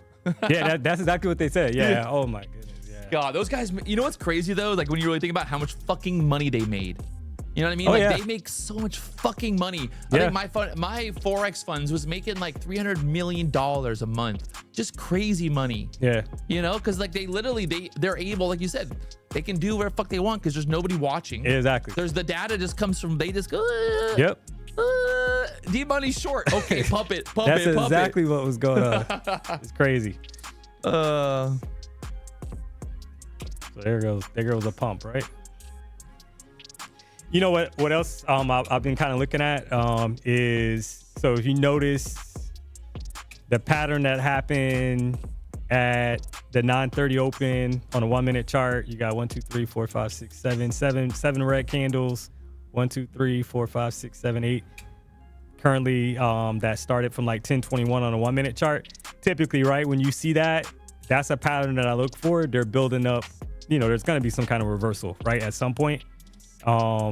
If you get that many red candles in a row, you know, it's not, obviously it's ill-advised to go short. From that standpoint, it's hard to go short there. yeah. So there's going to be some kind of reversal. So you can make money both ways, right? So I mean, you just have to be comfortable. But on the 1 minute chart, if you're looking for quick scalps, after 5 or 6 red candles, you know, your stop loss can be small, below the low of the, you know, the lowest black candle or red candle, if you want to call it that. On my screen is black. Targeting the EMA, back to the EMA, because the EMAs do act as a magnet typically for a reversal. I So mean, they're moving averages. Exactly. They're not. It's not a magnet. It's just it is a moving average, right? The market, big players are not going to short when the market is at the fucking low of day. You know what I mean? Like they're waiting for an area to load up. They need that moving app. They need an area that like, hey, I can sell in this area and I have like protection because I'm like, this is where the market's moving. If the Nasdaq drops 100 points on a 1 minute candle, you think that a big fund's like, let me go short 1,000 contracts. Nope. No, fuck no. They're like, no. Yeah. I'm gonna buy this dip. Exactly. Someone said black candles. It's always about color here. Nah, it's just easier. Like, I have seen that before. People change the red candle to black. yeah, mine's black on here, and it's just because I gotta, you know, Patrick was laughing at me, but my Your background is white, man. so it's you know, it's just easier for me on the chart. My red candles are black, and obviously my green candles are green, so that's why. Don't hate, congratulate. Oh man. Don't worry. No matter what color your candles are, they'll still be hating. Oh yeah. Like you can't use that color. My mentor told me that you should only have this color ever. Oh man, oh man, oh man. I took a little long there at the 440s. Took another 10 points there. I'm on a 10-point heater right now. 10 points, 10 points, 10 points. All I'm going for today. If you're looking at why I was thinking that, if you look at this 5 minute candle, 5 minute candle kind of dipped below the previous 5 minute candle and then pops right back up there. So kind of playing into the idea of even if this wants to go lower, well, it might push back up before going lower. Yeah. And here we go. Now we're pulling back here again. That bear flag kind of playing out. We're below that pivot point, back to the 430s.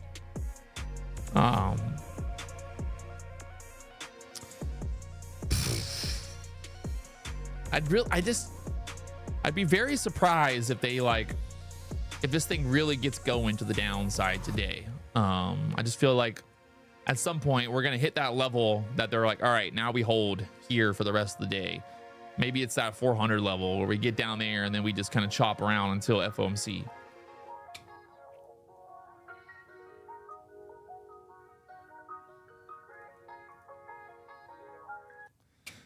Someone goes, hey friends, want to know your number secretly says about your life path? Just type your birthday. Don't do it, chat. Don't put, that's a scammer. Don't put your birthday in the chat. Don't do it. Don't do it. I'm telling you, they're going to scam you. People are really expecting rate cuts. I mean, the chance of us not getting a 25 basis point rate cut today, I'd be very, very surprised. I think the big question now is, do we get the 50 basis points or the 25 basis points?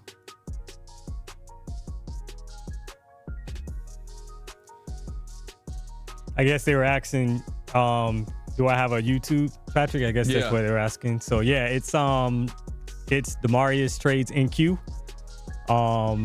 You can find me on YouTube there. So yeah. You got some videos about secret strategies? Nah, you gotta if you want to get views, you gotta have that secret strategy. I know, right? It's crazy and then at how the end of the people video, do you it. gotta say, guys, I'll teach you. After the 30-minute long video, at the end of it, you gotta go, okay. So now that you know about my secret strategy, you can actually learn it by only paying $9.99. Yep. I saw Tori Trade's new course is $9.99. It's called the Inner Trendline Trader. I'm serious. I'm not even joking, chat. Like, y'all be thinking I'm joking, but it's a real thing. It literally says Inner Circle Trendline Trader. It's mind blowing. I think her marketing team was like, look, how do we sell this course to as many retards as possible? We're gonna put Inner Circle in it, and then that's gonna convince them to buy it. Crazy. How am I gonna pull this up here for a second? We gotta look at this. We gotta talk about this, chat. This is real. Look at this. It literally says your inner circle to trading mastery, the trendline circle, from confusion to clarity on every chart. Bro, I can't. This can't be real life. This can't be real life. And the best is she goes, Tori Trades presents the trendline circle. How much for this? $9.99, everybody. Hey, if you want to go buy the new trendline circle course, it's wait, hold on a second. I don't think you can even make a trend line a circle. Can you make a circular trend line? Is that a possibility? Like one of these, just be like, this is my trend line. It's a circle.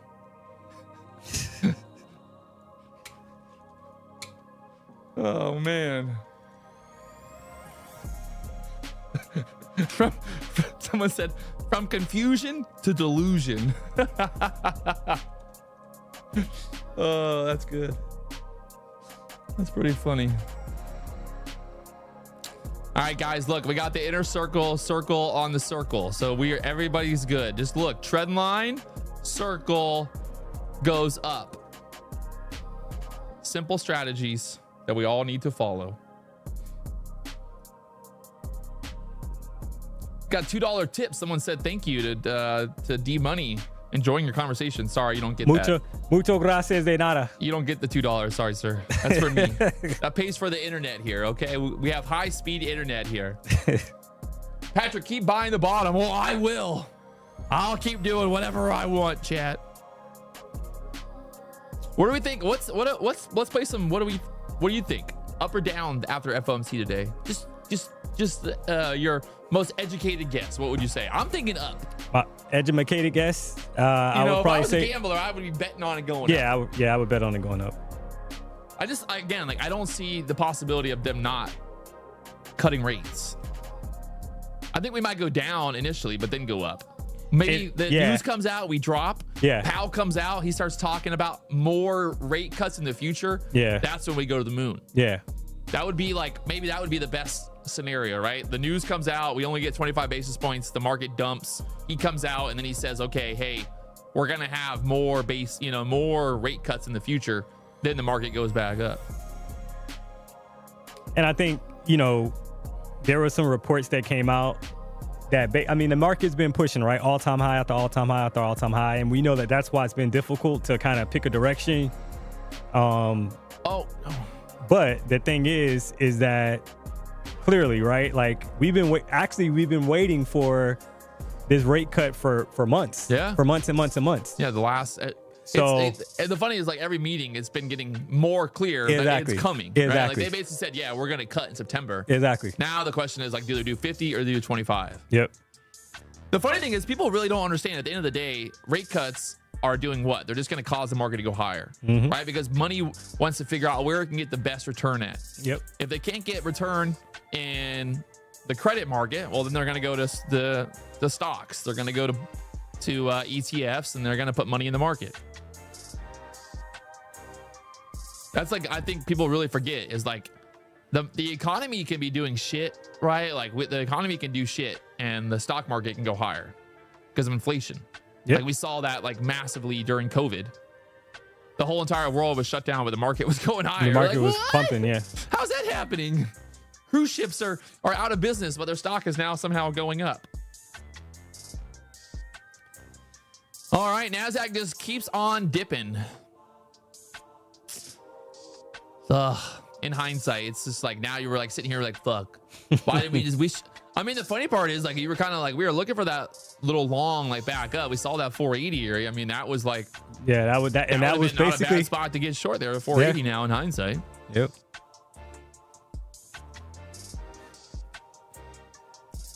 If we get, I want to see like I need another 20, 30, maybe get like I need like another 30 points down here. Tap into this pivot point, and then I might drive another long.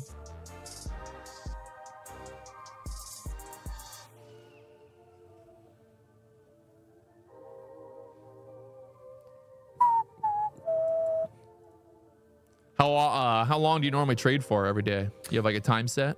Yeah. I know you get alarms over there going on. I had to learn from that. That was a learning thing that takes time too, to be honest. You can't trade all day. You can, but you're gonna blow a lot of accounts. So typically up until like 11:30, 11:45, and then if I'm gonna trade in the PM, it's gonna be the close, like that 3 to 4. Yeah. Because other than that, I mean, that lunchtime area, I haven't had a lot of success. I'm sure people make money, trading it. Some people, but you talking about my guru makes $1 million every day at 12 o'clock. I know, right? Every day. That's the thing too, that like I think a lot of people don't really like, they really underestimate, like not to keep harping on like Tory trades or whatever, but the problem is like she claims, oh, hey, I made $500,000 trading over the last 5 years or whatever it was. But it's like, oh, okay, that's cool. But like a normal person just won't, that's not actually like obtainable, right? Because like her full-time job is to be an influencer, right? Her like she has money coming in no matter what.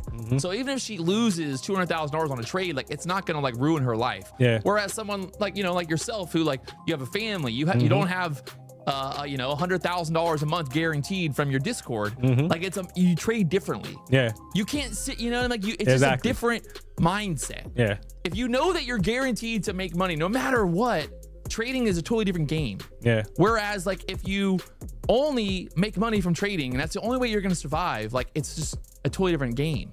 So I think it's like to promote the fact of being like, yeah, but I made $500,000 in 5 years. It's like, yeah, but that's not like, a normal person can't live on that. A normal person wouldn't, like $500,000 over a 5-year period is not enough to live on. Yeah. It's really not. Like you can't. At least, I mean, in Florida you couldn't. Yeah. You pay for rent, you pay for your bills, you pay taxes. Remember, you're paying 40% taxes on that. So it's like you're left with what, $60,000 a year to live on? Yeah. If you have a family, you ain't living. You ain't gonna be able to survive. You're working a full-time job to do that. Someone goes, yes, I know I'm an influencer. And the funny part is like I don't know. Do you ever hear me not say that I like am that? I don't sell a course based on like I don't go hey guys, look, I made $1 million trading. You can be just like me.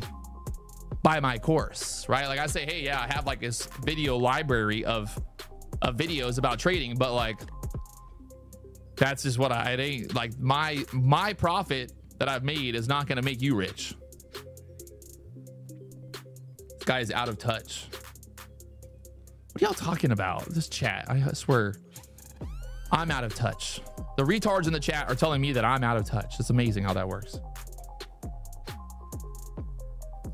Patrick, where do you see the longs? I mean, I feel like down into this 400 level, at some point, we're going to get some bounce. We're kind of down to where we were on this Monday breakout. This is like that Monday low now. So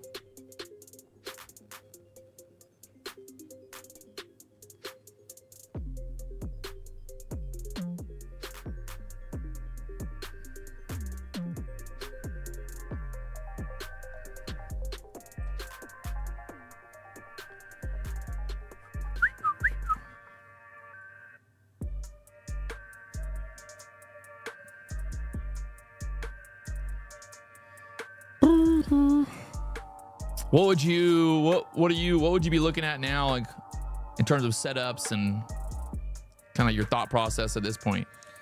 So with the price dropping, and it obviously is putting in new low after new low, basically at this point, right? So it's probably a good idea to wait for the 1 hour candle to close at least, to try to get an idea as far as, because typically what would happen, right? I believe you have to be cautious of time. So I think time does play a factor. And what I mean by that is, this 1 hour candle has been open for 47 minutes. So if you're trying to get short right now, that might not be a good idea, because typically, like I said before, there's reversals, right? And it's kind of wicking back up right now.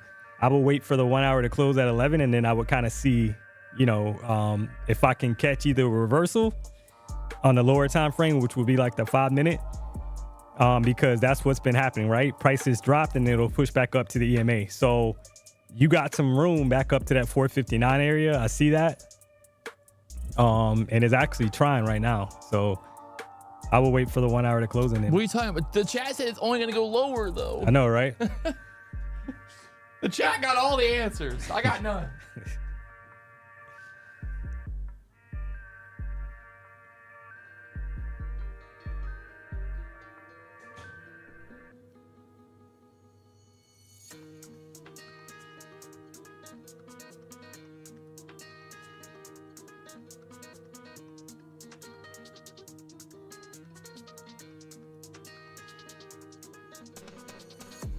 So yeah, I will wait for the 1 hour candle to close at 11,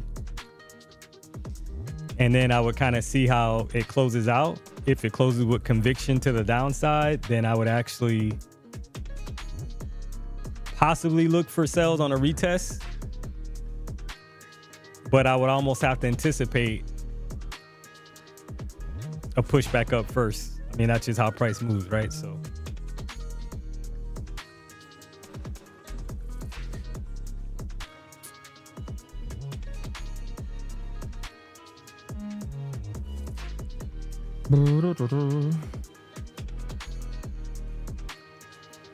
I also look at the 5 minute chart. I'm just like, Yeah.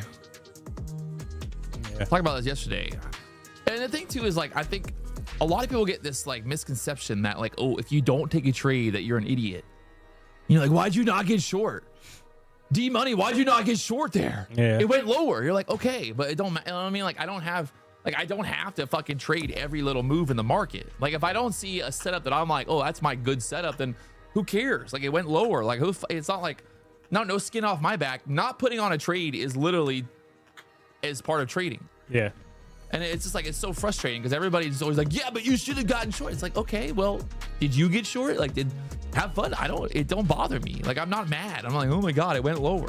Whatever. Yeah, you're not gonna catch every move. Yeah. And I think I'd rather get 1 or 2 good moves a day and then be like, fuck it. Exactly. Who cares what happens next? Exactly. If the market drops 500 points from here, I'm like, okay, well, fuck. I guess I missed out on it. Yeah. You're gonna miss a ton of moves, right? That's just how it works. But if you're content, a win is a win. Take what you can get. I'm more than content with that. So a couple trades, 10, 15 points each trade. What more can you what more can you ask for? There's a lot of people that got chopped up today. We know that for a fact. So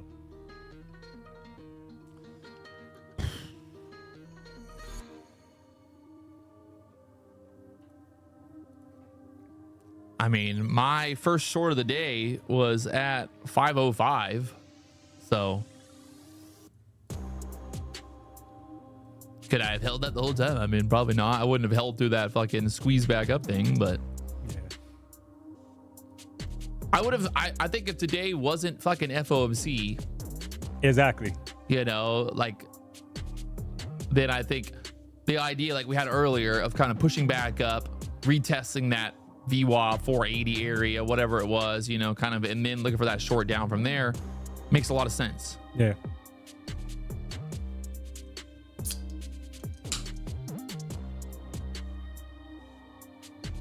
Patrick, what symbol are you trading? The Nasdaq, sir. The Nasdaq.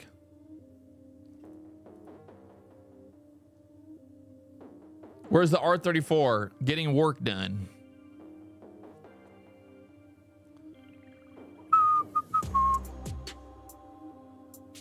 It'll be interesting to see if here we get a pop before this 1 hour candle closes. Well, we got 7 minutes. 410. Do you think after FOMC the move will be good? I'm hoping so. Had to trade gold again. God, everybody always wanted to tell me what to do. People always be telling me what to do.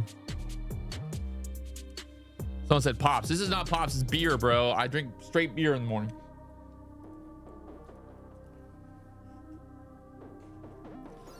There's a video on YouTube. People were calling me a scam because I was trading like 80 contracts the other day. Yeah. You can't even, what account can you even trade in? I'm like, the account where you have 14 of them, you dumb motherfuckers.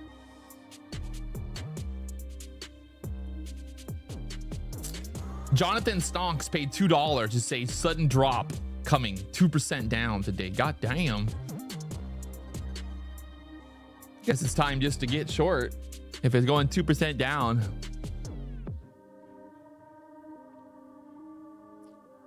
Well, it's all, you know, it's funny too about the chat is like the people that always call out the trades about like, oh, it's a short, and then the market goes higher, they're gone, right? Yeah, gone. Where'd they go? Yeah. Where'd they go? But when they're right, trust me, when they're fucking they're right, we're never it. gonna hear the end of it. Yeah. They're gonna spam the chat to make sure everybody knows that they said the market was gonna go lower. So this candle, the 5-minute candle, we'll see. It'll be interesting to see how this candle. There's no wick at the top of the candle on a 5-minute chart. So I actually took a stab at a buy. Yeah. Anticipating that it's gonna pop at least to that 435 area. Entry was at 421. It's looking good right now. It's looking real good. And that's just anticipating, right? Kind of like what I said earlier on the 4-hour chart. Like there should be some kind of wick that forms typically, right, on candles. So top wicks if it was going to continue to drop. So this is that top wick trying to form now on the 5-minute chart. Same thought process, just on the 5-minute. And you know what they love? The market loves to do too is like front run these levels sometimes. Like that pivot point was right there at the 407. Yeah. The low of that candle was like 410, right? Yeah. And like people are like, yeah, but it should have hit the pivot point. I'm like, well, they also just love front running it because like people are sitting down there and you'll get a little excited and then they start trying to buy and then it pops that little thing back up here. Yep, there it is. So I'm out. There we go. D-Money! Yeah, 10 points. My boy! He's my boy! He's my boy! So if you notice, like, it's kind of funny. So the when there's no wick, and you guys will notice that, like, when there's no wick that's formed, like if it's going to be a bullish candle and price just from the opening of that candle, it pushes down, you got a higher percentage chance that it's going to reverse the opposite direction before that candle closes. So that's the thought process, right? So amen, brother.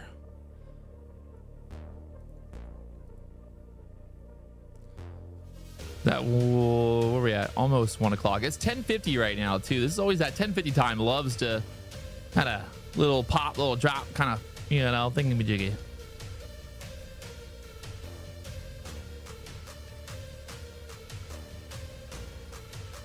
The ES kind of made a more drastic move. ES like really kind of got back up above a lot of that resistance there at the 663 area, which is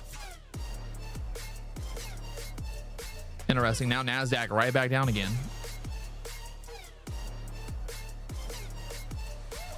Those EMAs today, just the fucking wall, the brick wall right now. They cannot get it back above the 21 to stay for long.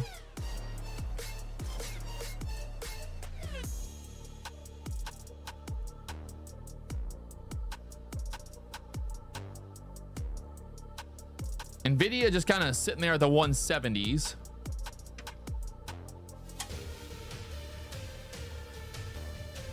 Someone said they learned more from D Money than ICT. Damn. Damn. You're gonna have 1 billion subscribers soon. Get ready, sir. 1 billion. Just tell everyone that you got kidnapped by the market makers. That's why you no longer trade real money. And don't believe it. I know, right? Guys, I don't trade real money because the market makers kidnapped me and they told me that I'm not allowed to trade real money anymore, okay? Like, why does nobody believe me? Nobody believes me.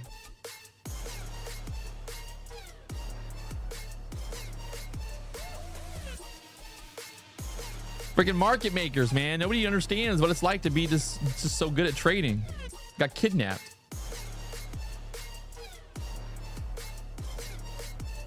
ES VWAP or opening range low tap, real close. I'm looking for a nice short setup. Sample stuff. What are my thoughts? I mean, I don't know what you want me to tell you. Ryan said you don't trade real money because you can't mark it in with 15 NQ. Motherfucker, you never seen me trade then. I can do it. I trade real money and I trade 10 contracts, 15 contracts, real money, no problem.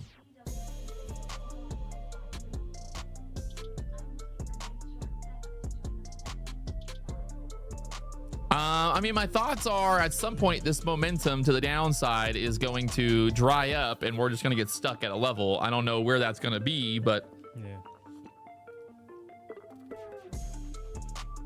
it's, you know,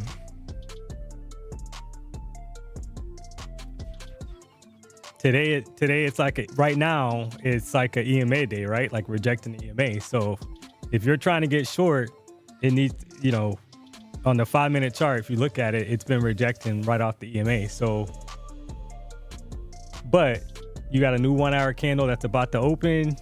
Yeah, 11 o'clock it's tricky because now it's like this could be a reversal. Get that reversal back up. Yeah.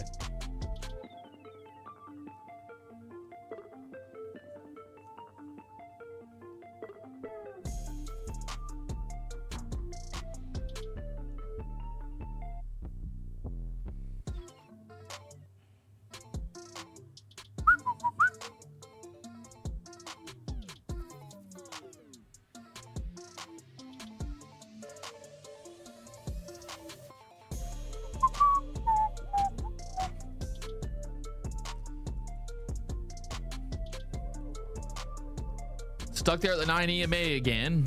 Will this be that next? I think if this ends up swiping 400, that could be the spot. Need like a 389, 390 tap.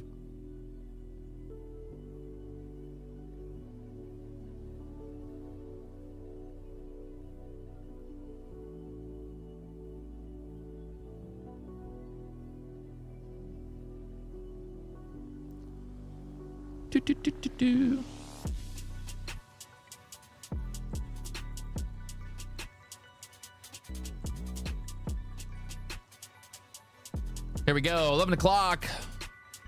New 1-hour candle. Look at this 1-hour candle right now.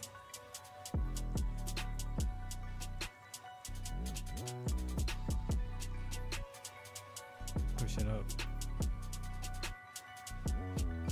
It's hard. Like, it's hard to believe that we're just gotta like continue straight down from here, but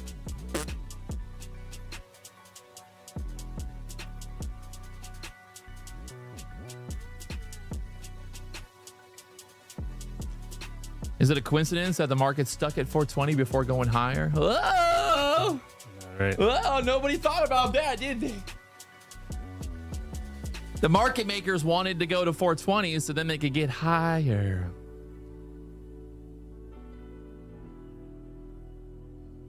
Could get higher. Oh.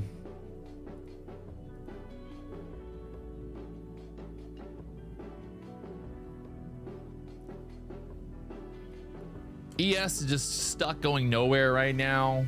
Nvidia is kind of popping back up.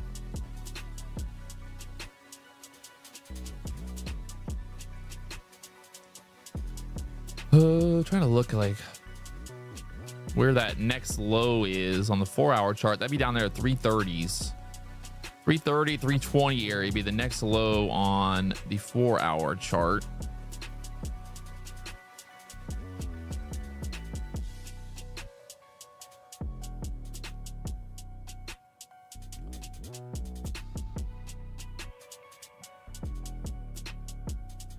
So as of right now on the 1 hour, just as in, it's kind of like what we've been talking about, it formed a wick at the top, a top wick of about what, 11 to 12 points. So, which is not much compared to the, you know, the range of that 1 hour candle that just closed. So Swipe this low on the 1 hour, put a little wick below it, and then reverse back up. Reverse back up, yeah.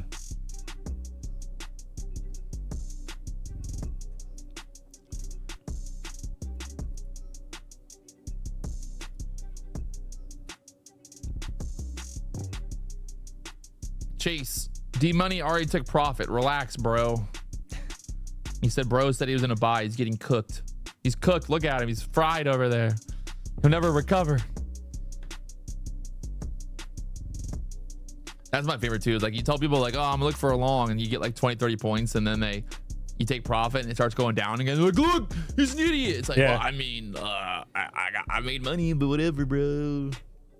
I don't understand, like, you know, maybe you can answer this, but like, why do you think people like get so like, why are they so like offended in the chat, in the sense of like, if you're like, hey, I like a long, so like, fuck that, you fucking retard, it's a short. It's like, okay, you know, like, you're just a person with an idea. Like, you're not claiming that you know where the market's gonna go. You're just like, I think that maybe this is a spot we bounce at. Yeah, I don't know. I think everybody's passionate. You know, obviously, I think, right? Everybody's passionate. They want to be, you know, some people want to be right. And they want to say that you're wrong. That's just how it is. But I think in trading, you have to be comfortable taking losses. You're not going to be right all the time. Like but you can make money. The beauty of trading is you can make money even when the market is bearish. You can make money on buys if you know what you're looking for, right? So, I mean, if you're looking for retests, because if you're stuck on the lower time frame, and you're just kind of looking at the lower time frame, that doesn't mean that there won't be a bounce before continuation, right? To the downside, as an example. So it just depends on, you know, you can't really get caught up in it. I mean, that's part of, I guess, social media and live streaming is that live streaming comes man. with the, you know, the good comes with the bad, I guess, right? But all right, let's see. They're gonna swipe this pivot point now, 408 pivot point, and then obviously 400. 392 is about 100% of the opening range here. So basically the bottom of the opening range to here would be the opening range kind of just put to the downside there. So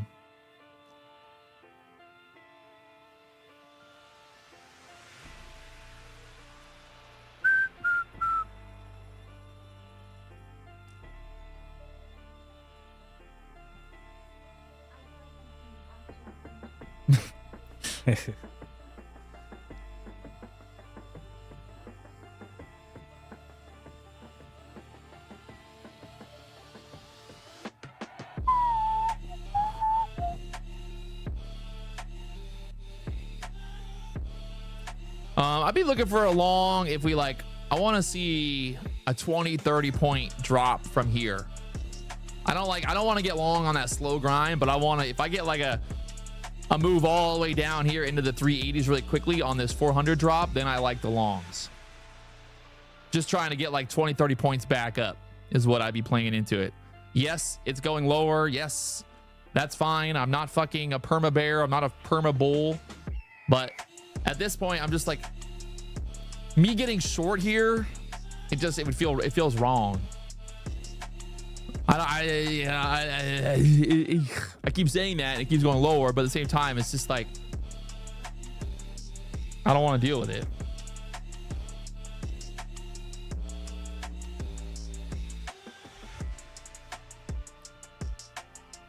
And that's just my personal like kind of belief. I don't know. I might be wrong. It might drop another 100 points, but it's just like, I've been trading long enough to know that like, hey, at a certain point, this thing is going to bounce, and I don't want to fucking FOMO into the bottom and try to short down here and then get my face ripped off.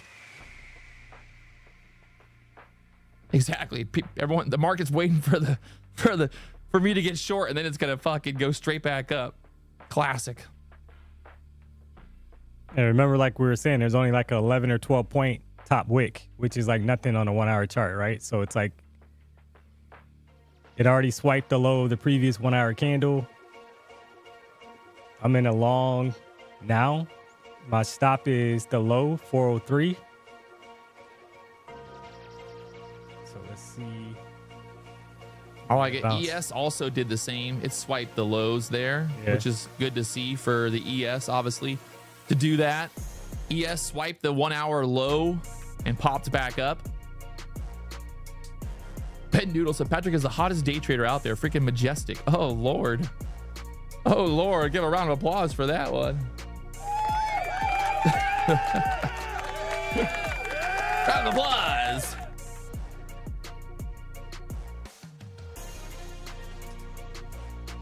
Oh, God. The Dow is making new highs right now, by the way. Dow's making new highs.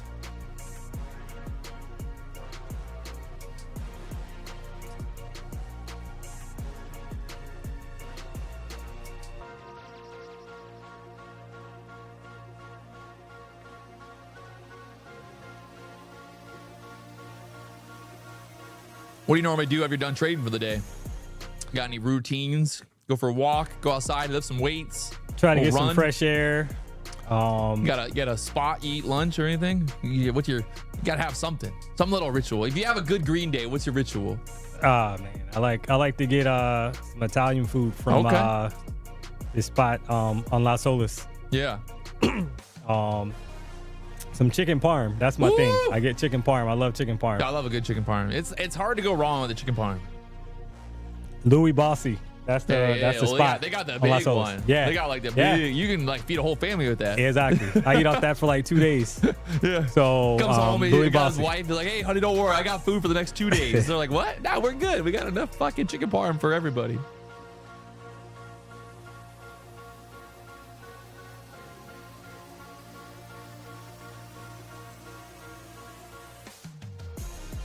Let's see if we get a little bounce here. Oh man, these EMAs have just been battle today.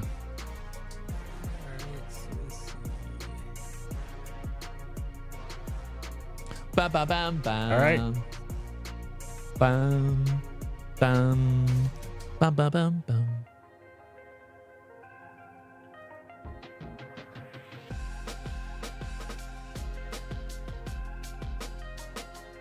Good. Looking good so far.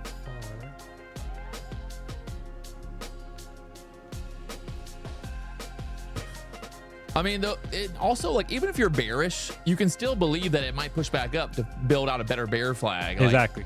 you know, like you can be overall bearish and still be like, this might be a good spot to kind of bounce, you know, to get a better entry for a short.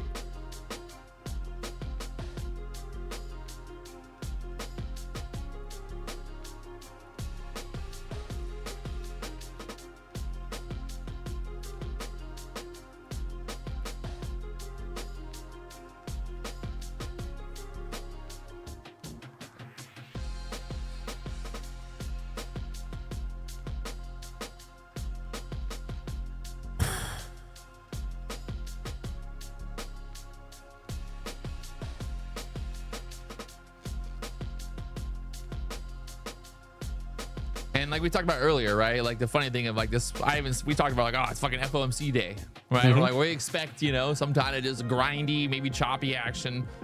And it's like, now it's happening. And we're all amazed. Like, why is this happening right now? Why?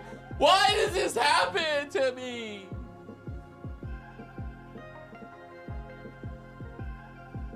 Yeah, if we're really gonna get a nice retest, I mean, we're talking at least probably to 455.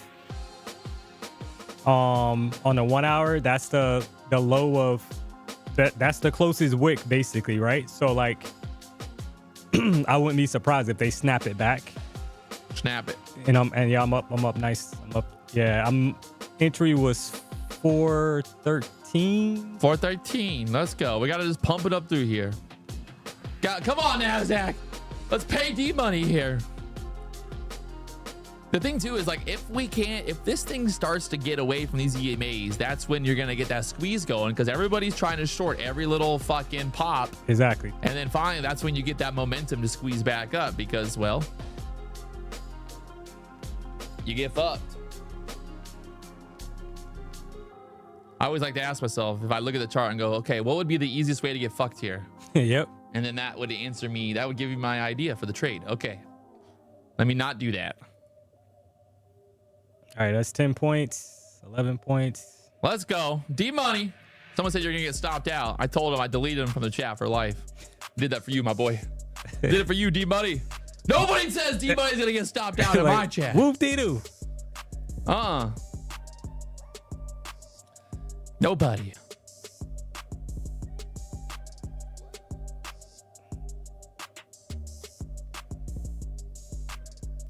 It's like, you can see it just wants to get moving here. It's just a question of will it go? 426s now. Yeah. All right. Where are we looking for? 440, 450 area. Yeah, that EMA 439. I like it. But I'm gonna put it break even, and so I'm gonna scale it actually, because I'm not gonna give anything back in this market. But let's see. I like the fact that you literally have not had any change in emotion this whole time. Yeah. You're like a stone fucking wall over there. I don't know if you're happy or if you're sad or if he's mad, he hates me. I mean, that's how you got to be, right? Because no, sir. You got to yell and scream. Ah! I think people also don't understand. Like, I do it because it just gets people's reactions, right? Like, I'm not like me and you talking. You can see that I'm not like a totally crazy. I'm kind of crazy, but I'm not like a totally crazy person. Yeah. I got to get people to talk about. You know, it would be very boring to watch a live stream where I don't even have any reaction at all. Nice. Someone says, I know nothing about emotional control. Well, okay, whatever, bro. Whatever you got to tell yourself. You just tell yourself whatever you need, okay? I'll be over here making money. Look at this. Nice. Why is it going up? What happened? D-Money, why did it go up? But D-Money, the chat said that you had to get short down there. Yeah, that 1 hour. That 1 hour wick. Damn it, D-Money. Damn you. The chat just got really quiet for some reason. They were really vocal for a minute about how D-Money had no idea what he was doing. And now, now everybody, quiet. Chirps. Little chirper. I got that somewhere. Crickets. All I hear is crickets now. You guys hear the crickets? So that's about 20 points. Close. 20 points for D-Money. Just close it out. 12:58 for the day. Shit, son. Making that money. I like it. Very nice.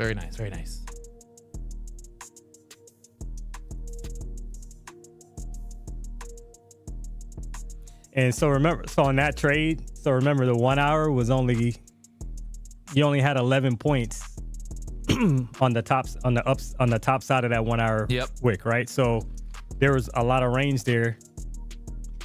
You got a higher probability that it's gonna form some kind of upper wick. Obviously 11 points is nothing on a 1 hour candle. So just basically look to reverse it back. I don't care what anybody says. 10 points. Hey. Yeah. If you meet a guy, meet somebody who makes 10 points a day and they don't make money. Meet that person. That's the funny part, is like, I think it's also the internet and everything has just made people just like insanely unrealistic and like what money is, in the sense of like, oh, you only made $5,000 a day, you suck. It's like, bro, I just made someone like a monthly salary in an hour. Absolutely. Like what we're doing here is we're literally making people's salary. Like, you made $1,000. That's a 5-day salary for some people. So for someone to like literally hate and be like, oh, this guy, you only made 1,000. Fuck, I made like, okay. Well, I mean, it's money. Like, you got paid, right? Like, how is anybody fucking gonna complain at that point? I think that what's happening is that they're seeing these huge P&Ls on Twitter. Yeah. And they're losing like grip of reality that, first of all, like the average person, I mean, you look at the stats in the U.S., like the average person doesn't even make over $100,000 a year, right? I think it's like 60,000 like median income. So like it's like you're looking at what people are making online, and you're not, But again, it's grasping like reality. 90% of people lose money. Exactly. So if you can make $100 a day trading, you're literally better than 90% of people out there. And I tell people, like, don't get caught up in this game where you think that you have to make a certain amount of money, right? Because like there is no like set amount of money that you're like, oh, I have to make at least $1,000 a day. But it's like, why? Who told you that? Like, why? How much? I met this guy one time, and I'm like, okay, like, I'm like, how much money are you trying to make as a trader? He's like, my goal is to make like $10,000 a month. And I'm like, okay, like how much money do you make right now, like working full time? He's like, 4,000. I'm like, so you want to do something for an hour a day, and you think you're gonna make $10,000 a month, and you're that's your goal, but like you're also fine with working 40 hours a week to only make 4,000. So like, why would you not be happy to make 4,000 a month as a trader? To make 1,000, like you spend, if you literally, that's 5 hours a week, you spend 20 hours a month trading to make $2,000. Like, would you not be happy? Like, would you not be like, oh, that's pretty cool? Right? Like I have a skill, and that's the thing too, is like, this is it's a skill, like for you, for everybody. It's a skill that you can, it only gets better in time. It's like it's like wine, right? It just ages better. You're gonna be a better trader. Like right now, who you are right now as a trader is 100 times better than who you were 10 years ago trading. Correct. Right? Like, because you have a process. You actually, like, this whole time I've asked you like what you're looking at, and you kind of have like an idea, like, okay, I want to see this happen. You're not just like, oh, I'm gonna just jump in here because the fucking EMA is pointed down. Right? And that's like the difference between a profitable trader and someone who has no fucking idea what they're doing. The guy in the chat who's yelling, it's a short, it's a short, it's a short. It's like, okay, bro, then go short and shut the fuck up. Right? Like, go for it. Like, if you think you're right and we're wrong, like, you don't need to spam the chat telling us. Because when you are wrong, guess what? You'll go quiet. I remember when I first started trading, I was literally ecstatic. You can go and watch videos on my YouTube channel where I was like jumping for joy because I made $100 in a day. And I was like, guys, I had the best day. I made $150. Right? And now I have a $10,000 day, and I'm like, fuck, that sucks. Like, I suck. And it is because of social media. It's all the bullshit, It's just giving us a reason to hate ourselves because we didn't make more money than some 15-year-old kid in his basement of mom's house.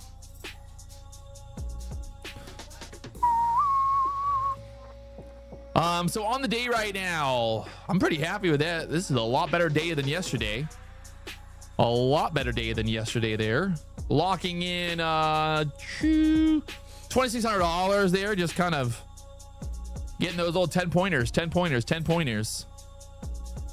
points. Happy. My average trade time today, 5 minutes, 100%. We can be better, but we did it. I think that's the thing too, is like, you got it. Like, if you have a red day, I think it's important to come back the next day and not like try to make back that money, right? Like, too many traders will lose $5,000 on Monday and then come back on Tuesday and be like, okay, today I got to make 20. And you're like, why? I'm like, well, because I lost 5 yesterday and I got to make that back and I need my profit. It's like, well, what's the most money you ever made before? Like, $500. Like, how's that gonna work?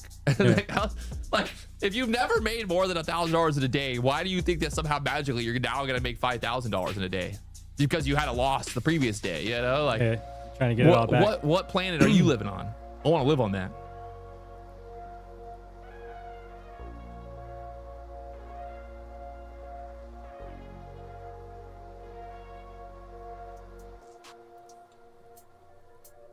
All right, Nasdaq held the lows. We held the 408s, back up their 440s. Epic little trade there by our new friend, old friend, something friend. D Money coming here, showing us how it's done. Just a guy off the streets of Los Olas.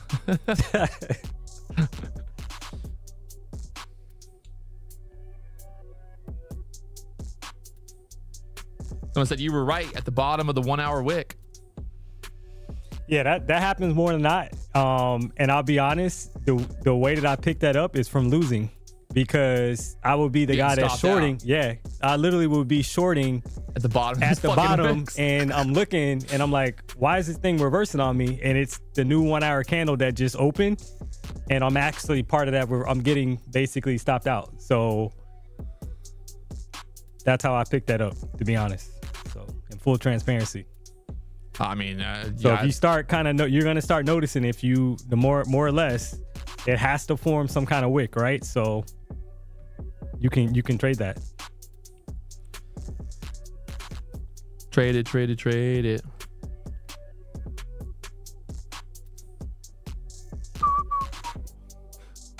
Now the chat's switching to everyone's looking for longs now.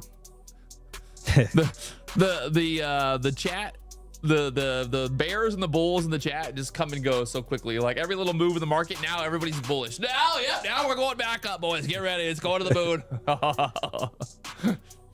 Like, oh gosh. But now it's rejecting off the EMA. I mean, this is kind of like that spot. Maybe there's a short here, right? Because we talked about this idea of like pushing back up 450, into this area, kind of build out a bear flag. Mm-hmm. I think if it was any other day, maybe FOMC day, what is it, almost 11:30 now. Not the time to be playing with it. Someone goes, can you explain the wick strategy idea again?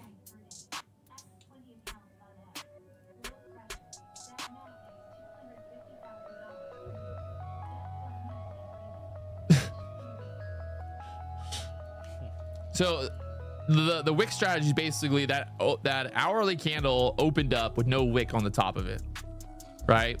And then we took out the low of that previous hourly candle, still had no wick on the top. Correct. And your idea is basically like, we're gonna put in a wick on the top of that candle at some point. Yeah. It would make sense that we swipe that previous 1 hour candle. Now people are trapped down there at the lows. Correct. I mean, that you're basically playing into the idea that like these big candles are going to have wicks or have some kind of structure that allows you to, hey, I can take a long down here. Basically, I have my stop at the low of this candle already. I've got a really good defined stop. If the market was hot, you could easily get 60, 70 points, even if the market's bearish, pushing back up. And goes both ways, even for the shorts. If the market's going up, you're kind of the same thing. Like there's no wick on the bottom of that previous candle. I mean, if you go back and you look at the hourly chart, it very rarely, do you get consecutive candles with no wicks. Yeah, you might get rarely one candle happens. with this is kind of an example right here. This is back Friday of last week. Can you see that one? See how that big 1 hour candle had no wick on the bottom? Yep. We swiped it there. We put in a wick, come back up, and then we pushed all the way back up to like, what was that? 100 points back up. Just a bit, like to build out that structure a little bit. Yeah. So, and if you go back and just back test it, right? Just go back and look. It only had 11 points on that top wick. That's nothing on a 1 hour candle when the range is roughly 75 points. That previous 1 hour candle, the range was roughly 75 points, right? And you only had 11 points on the top wick. So to trap, like where can you get trapped? That's the thing you have to start thinking about. Where would they trap the most amount of traders? So if they swipe the low, you probably have a higher percentage chance that it's going to reverse and put in a higher, a bigger top wick. So that's the play basically. So if the 1 hour candle opens with no wick at the top and is pushing straight down, you got a higher percentage chance that that candle is probably going to end up green before it closes for that 1 hour candle. I like it. And now again, right back down below those EMAs again on the 1 minute chart. We got the cross. They crossed a minute. Now they're back. If we can build out like another little bear flag, maybe like a retest. If we put like another higher low, like in this area, and then get that move down maybe.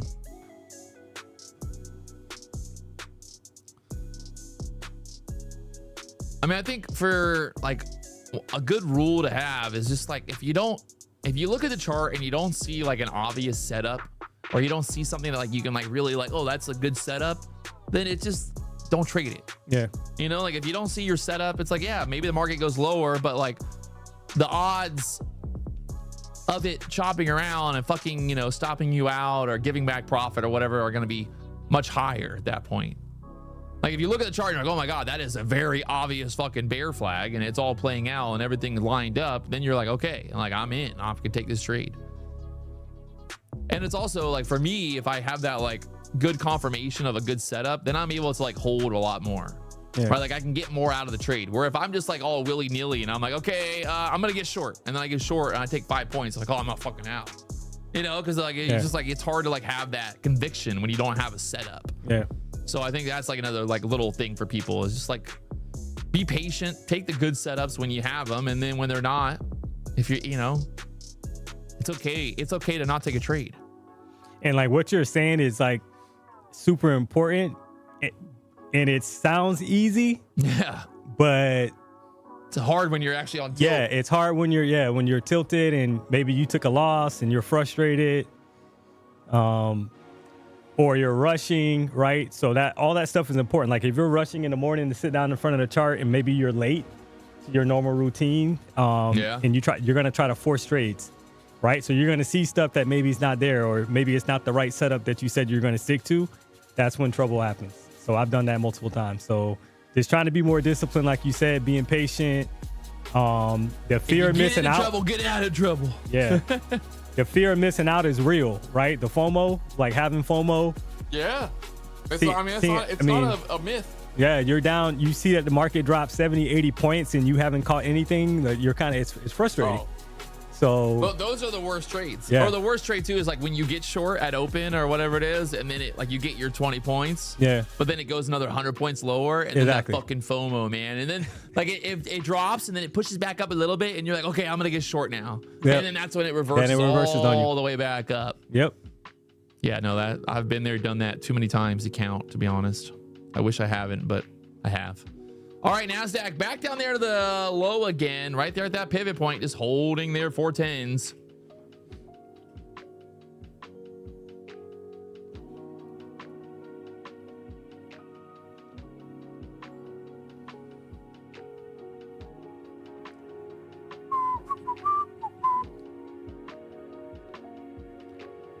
I mean, I feel like we gotta swipe this 400 level now. ES is making new lows right now.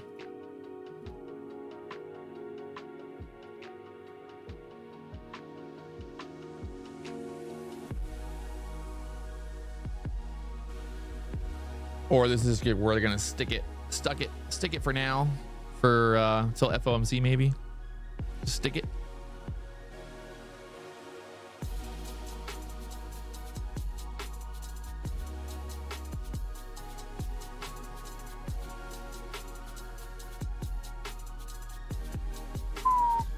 So in the 4 hour, you have that 335 range down there.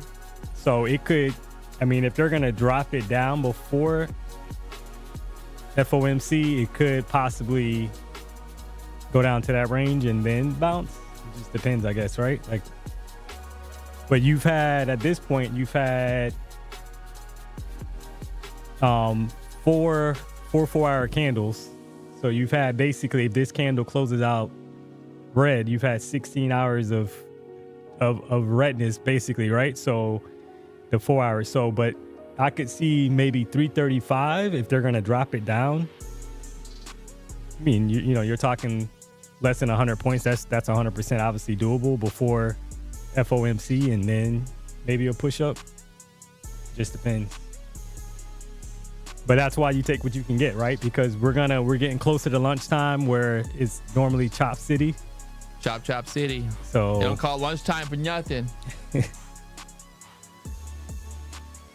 I think it's all, you know what it is too, is like when you really think about it, like the people who are good at trading, guys who like make money trading, they make money in the morning, right? They do. Yeah.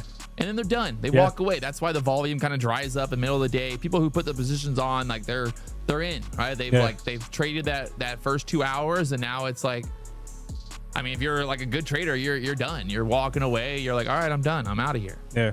So like, it's not a, you know, coincidence that like, oh wow, why does the market You know, slow down in the middle of the day. Well, I mean, smart money's gone. They're out of it. They're over it. You know, the volume's dried up. At least I would. I mean, that would be, you know, my goal. If I wasn't a live streamer, I'd try to be done by 10:30, 11 every day. That'd be fucking real nice. Yeah. There's no lunchtime in futures anymore. I mean, it's not, I'm not thinking people are actually going to like McDonald's for lunch. I'm just thinking that like the smart traders and the big traders, they're gone. They make the money. They out of here. Like, why stay around? You know, you make all your money in the morning. That's what you're good at. Why trade the rest of the day? Yeah. I look at my stats and I'm like, middle of the day is always my worst percentage. Well, I know the chat's like, why? It's okay, whatever. I'm lying. And the volume, yeah, and when we're saying lunchtime too is more or less just the time itself, right? Like typically noontime is lunchtime, right? So the volume, obviously, like you're saying, it's a lot less. The volume dries up a little bit. All you gotta do is throw it on the chart and you'll see. Throw a volume indicator on the chart. The most volumes in the market between 9:30 and 10 o'clock. That's just what it is. So you got a lower probability. You got a higher percentage, I should say, of being chopped during this time, right? And then volume comes back between 3 and 4. That's just what the market does. So obviously today's a news day too, so you got to keep that in mind. Yeah, I mean, now is just a great spot to get chopped up here. Yeah. Trying to short the bottom, market just kind of pushing back up, chopping around. Well,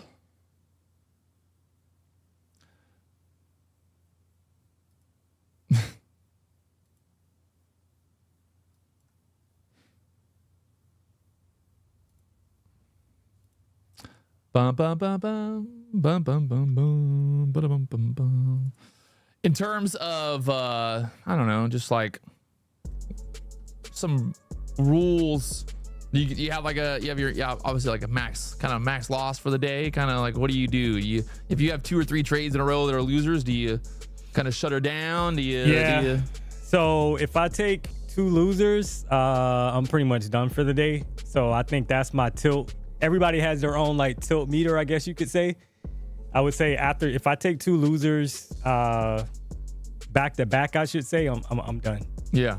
Like, I mean, because just like the market's either chopping or just you're not reading it right or whatever. It's like it might be an that. off day for me. So, and I'll be honest, like I said, that's easier said than done, because, you know, I think one of my things that I've struggled with is you're kind of like, you're on the charts all day, which you shouldn't be. And you're kind of like, oh, I can get something right here. Let me pick that up. Right. And then before you know it, you traded all day and you look at how many trades you've put on. Yeah. And your account's toast. So yeah, if I take two losers back to back, I'm done.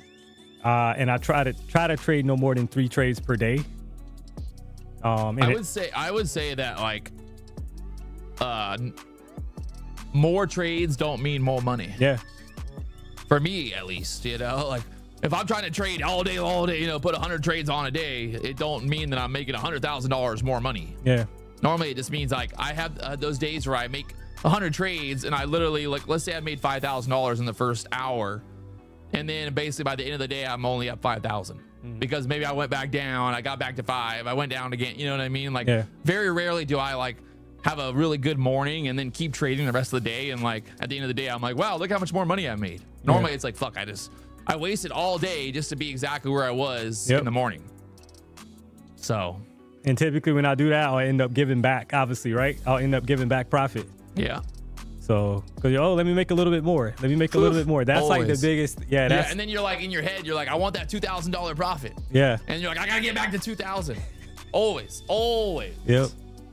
I've had plenty of days where I've been up $20,000, $30,000 in a day and I just can't stop. Yeah. I just keep going, and then all of a sudden I'm down. You know, now I've lost 5,000. Now I'm only up 10,000. Before I know it, I'm blowing the account because I'm so fucking greedy. I'm like, nah, I'm not walking away. I got to get back to $20,000, $30,000 on the day. Yeah. And those are the days where I blow up because I'm just like on tilt. I start putting on big size max contracts. That's the funniest. Like, I go from like, okay, today I'm going to trade 2 contracts.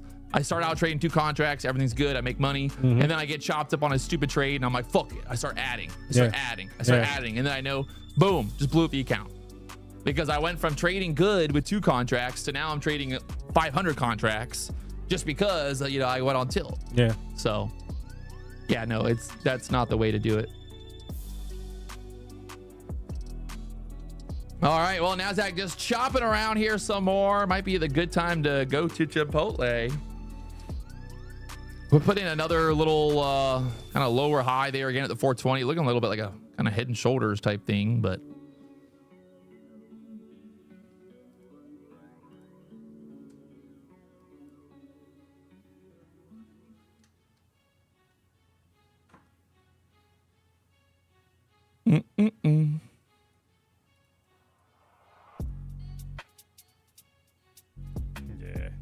you might have a better percentage chance of it just kind of hanging around right until right here for the rest of the day. Yeah, until 2 o'clock or 2:30.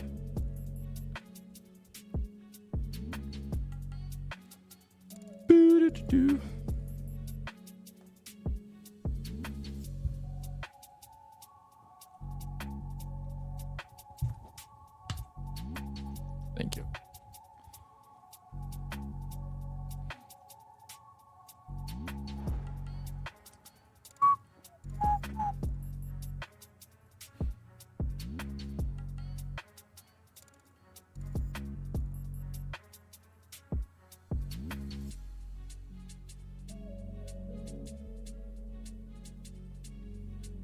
A 5-minute chart looked like they would want to maybe swipe those lows down there, just all those little wicks sitting there on the 5-minute chart.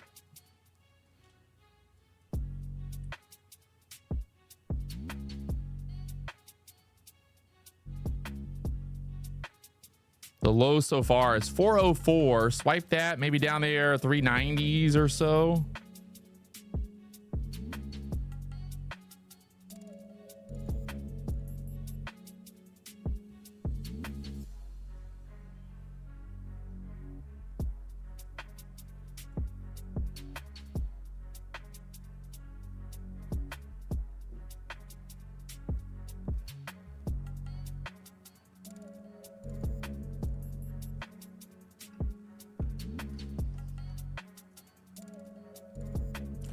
She's trying. She wants it.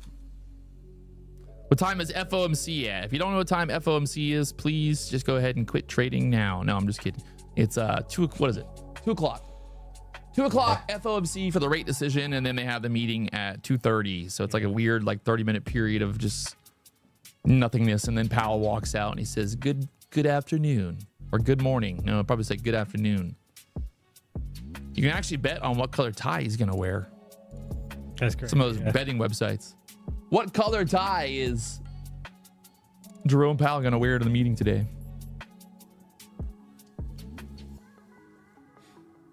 Have you or do you ever swing trade? Sometimes.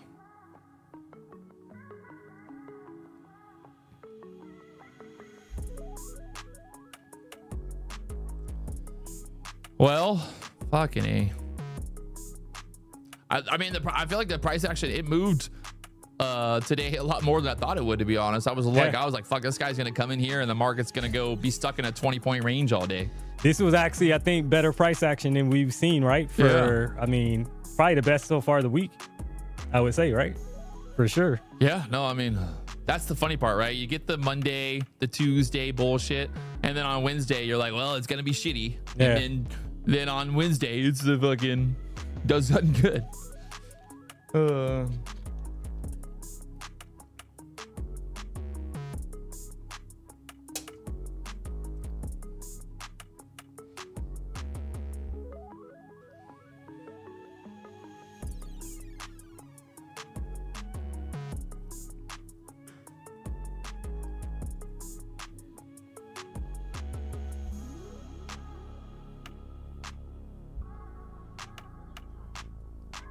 Blue tie.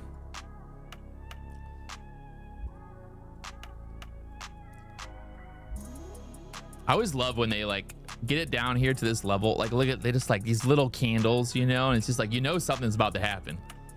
You know, like it's either gonna fucking start just ripping back up or we're gonna dump. I mean, it's just go like little tiny candles, you know, right at that key level. Yeah. Something gonna happen. You just know it. That previous 5 minute tried to push back. I mean, it pushed right back up to the, and remember, I have the 14 EMA, so it pushed back up to the 14 EMA and rejected. So this candle, this current 5 minute candle, in theory, should technically try to put in a new low if they're going to continue to drop it, right? So should take out that 403, 404 level, but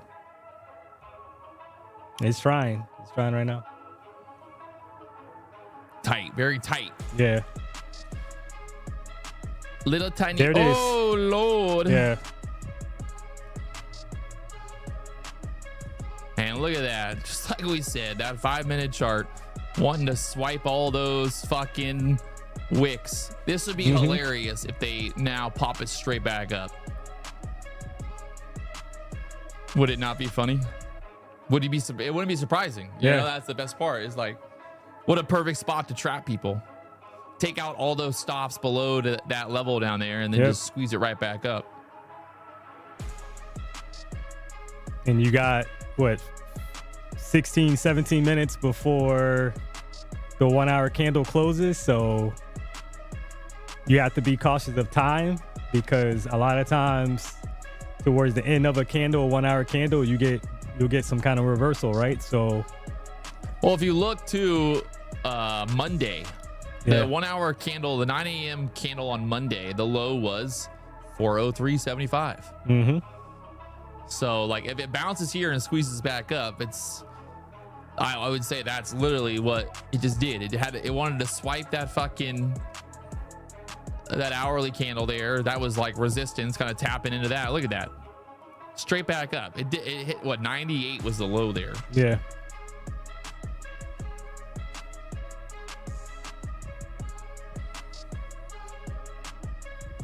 I think this has got to be the low of day now. Well, at least till FOMC. Like it would be very surprising that they swipe that key level like that and then it still goes lower afterwards. Nice pop.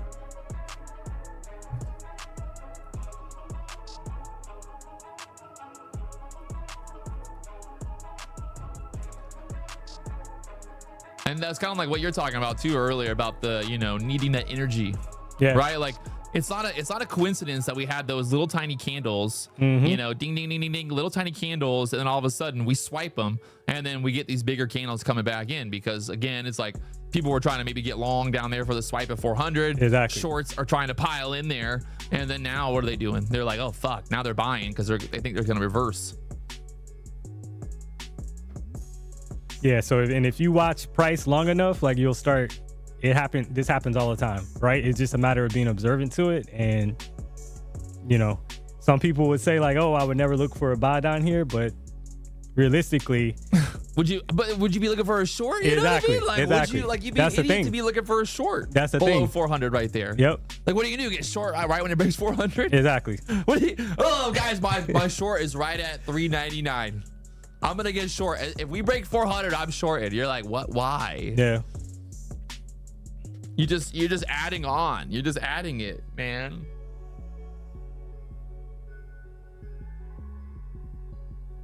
Look at that pop. Fuck. The hindsight is real. I kept talking about that idea. Fucking, I thought we would at least get like maybe a 390s. That was dirt. They did it dirty right there in the sense that they went what was the low?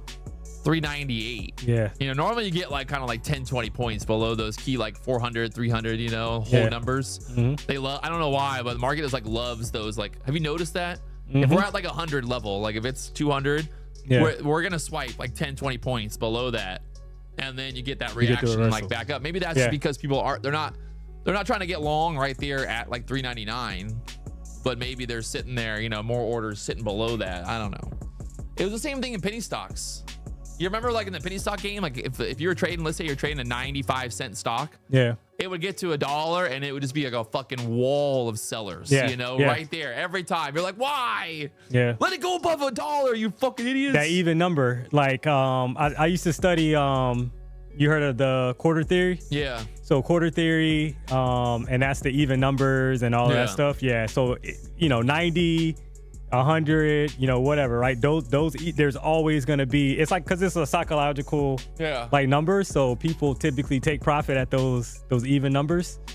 Oh my lord, the chop is real. Yeah, it's gonna start now probably until the chop is real. Reversing right off the EMA, the 14 EMA, back down. So we got some consolidation there in the 5 minute. Yeah, see, I think this is pretty much now that we're down here. I think, yeah, maybe it goes a little lower, maybe it chops around, but I don't think it's worth trading. Not worth trading. Damn, my chair is almost the same color as the background. How'd I do that? Martin Suarez says we're in a bearish trend, short every new high. Okay, Martin. Yeah. That works until it doesn't, right? Yeah. Just short every new high. Okay. Deal.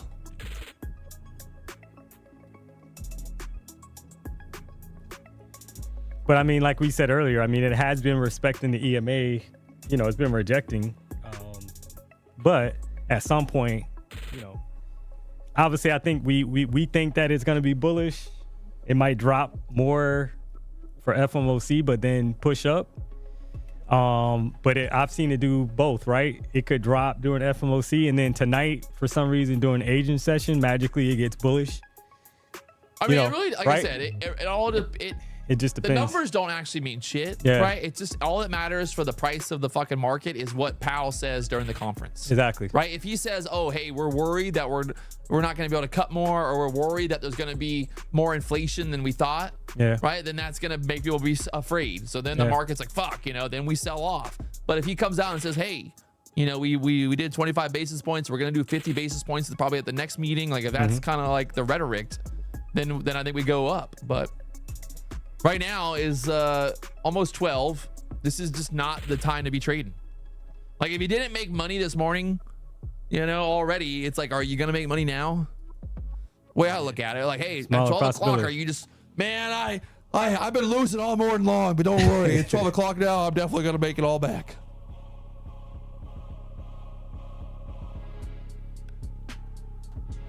Yeah, I think if you haven't traded so far today, you're better off waiting until 3 o'clock at 3 least. o'clock, yeah. Letting the market kind of settle down a little bit after the rate news, and then honestly, the 3:30 to 4 o'clock is like money normally after FOMC, because like kind of the market gets to a point where like, all right, now we got some kind of structure. We had the big drop, the big pop, and then it's like stuff starts forming again. Yeah. I mean, I love the times where you get like, a big news event, or you get FOMC and you get that big candle up, you get big candle down, and then an hour later, we're literally right where we were before the news came out. And everyone's like sitting there thinking they're fucking geniuses. And they're like, guys, the market is an hour ago, the news came out, and the market literally is right where it was before that.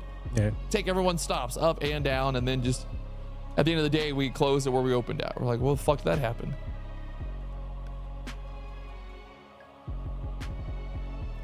Abel said he made money and gave it all back.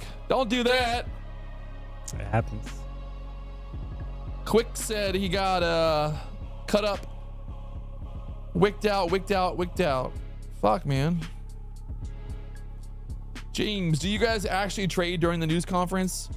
I try not to, but maybe. You never know. You never know, baby. Sometimes. Sometimes.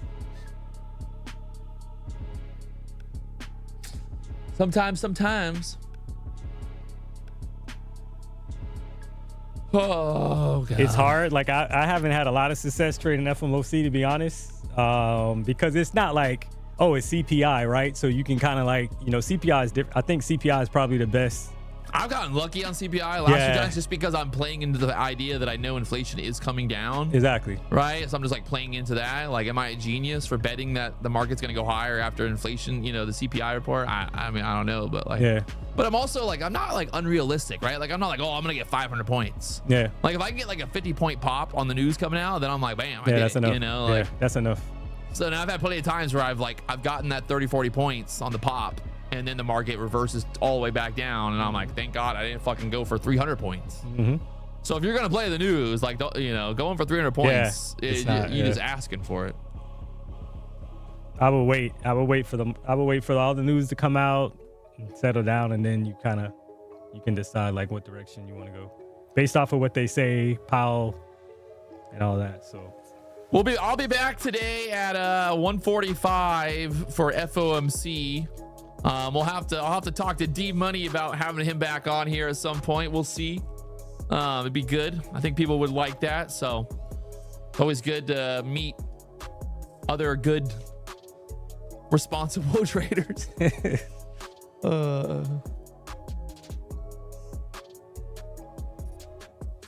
Yeah, the chat said good. Are you looking at the chat over there? No, really? Nah, I can't. Yeah. Well, they like it. They like you. They said you're one of the best guests so far. Oh, cool. So I appreciate that. Thanks for having me, Patrick. Don't worry. He's enjoying his time right now. It's just like, that's his emotion. You won't get much, but we call him D Money. All right. D Money. But yeah, man, it's been an epic little morning meeting you. Like I said, we just now met for the first time, never talked before. I had no idea. I was like, I don't know. I asked Indra, I'm like, what's this guy like? She goes, well, yeah, I'm like, all right, well, sounds good. Let's go, whatever. So yeah, it's an honor and a pleasure. I really appreciate you having me on. And I think this is, for myself, this is like monumental because I want to grow my platform as well at some point.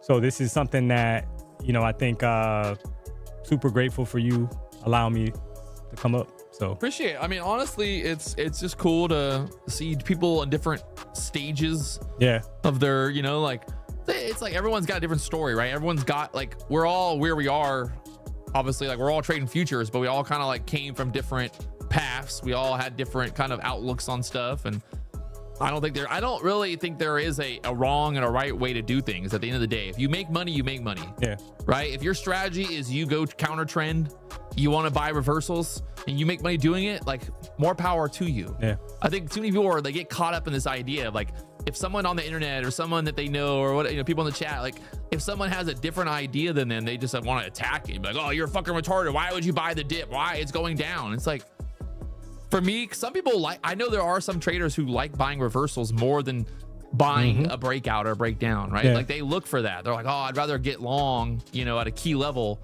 than try to get short at a key level. Yeah. Because I think there's a better chance it's going to bounce over going lower, you know? And there goes the Nasdaq again, back down there to the fucking 400s. God, just kind of grinding her down here. You can definitely see the price action has changed, right? We went from where we were like kind of making that move down, and now just kind of in this consolidation zone. Yeah. If it goes lower from here, it is what it is. So it is what it is. Hey, Martin Suarez, get the fuck out of here. Like, go, like, this is what you should do, Martin. Start your own YouTube channel and sit there and talk to nobody, because no one's going to watch it. No one's going to give a fuck. We've heard you all day long. It's going to go lower. Yeah, okay, you fucking, what do you want? You want me to come over there and suck you off? What do you want from me? Just, we get it. Just be happy that you're alive. Just, God, it's like, why? Gotta spam the chat every 5 minutes. I told you.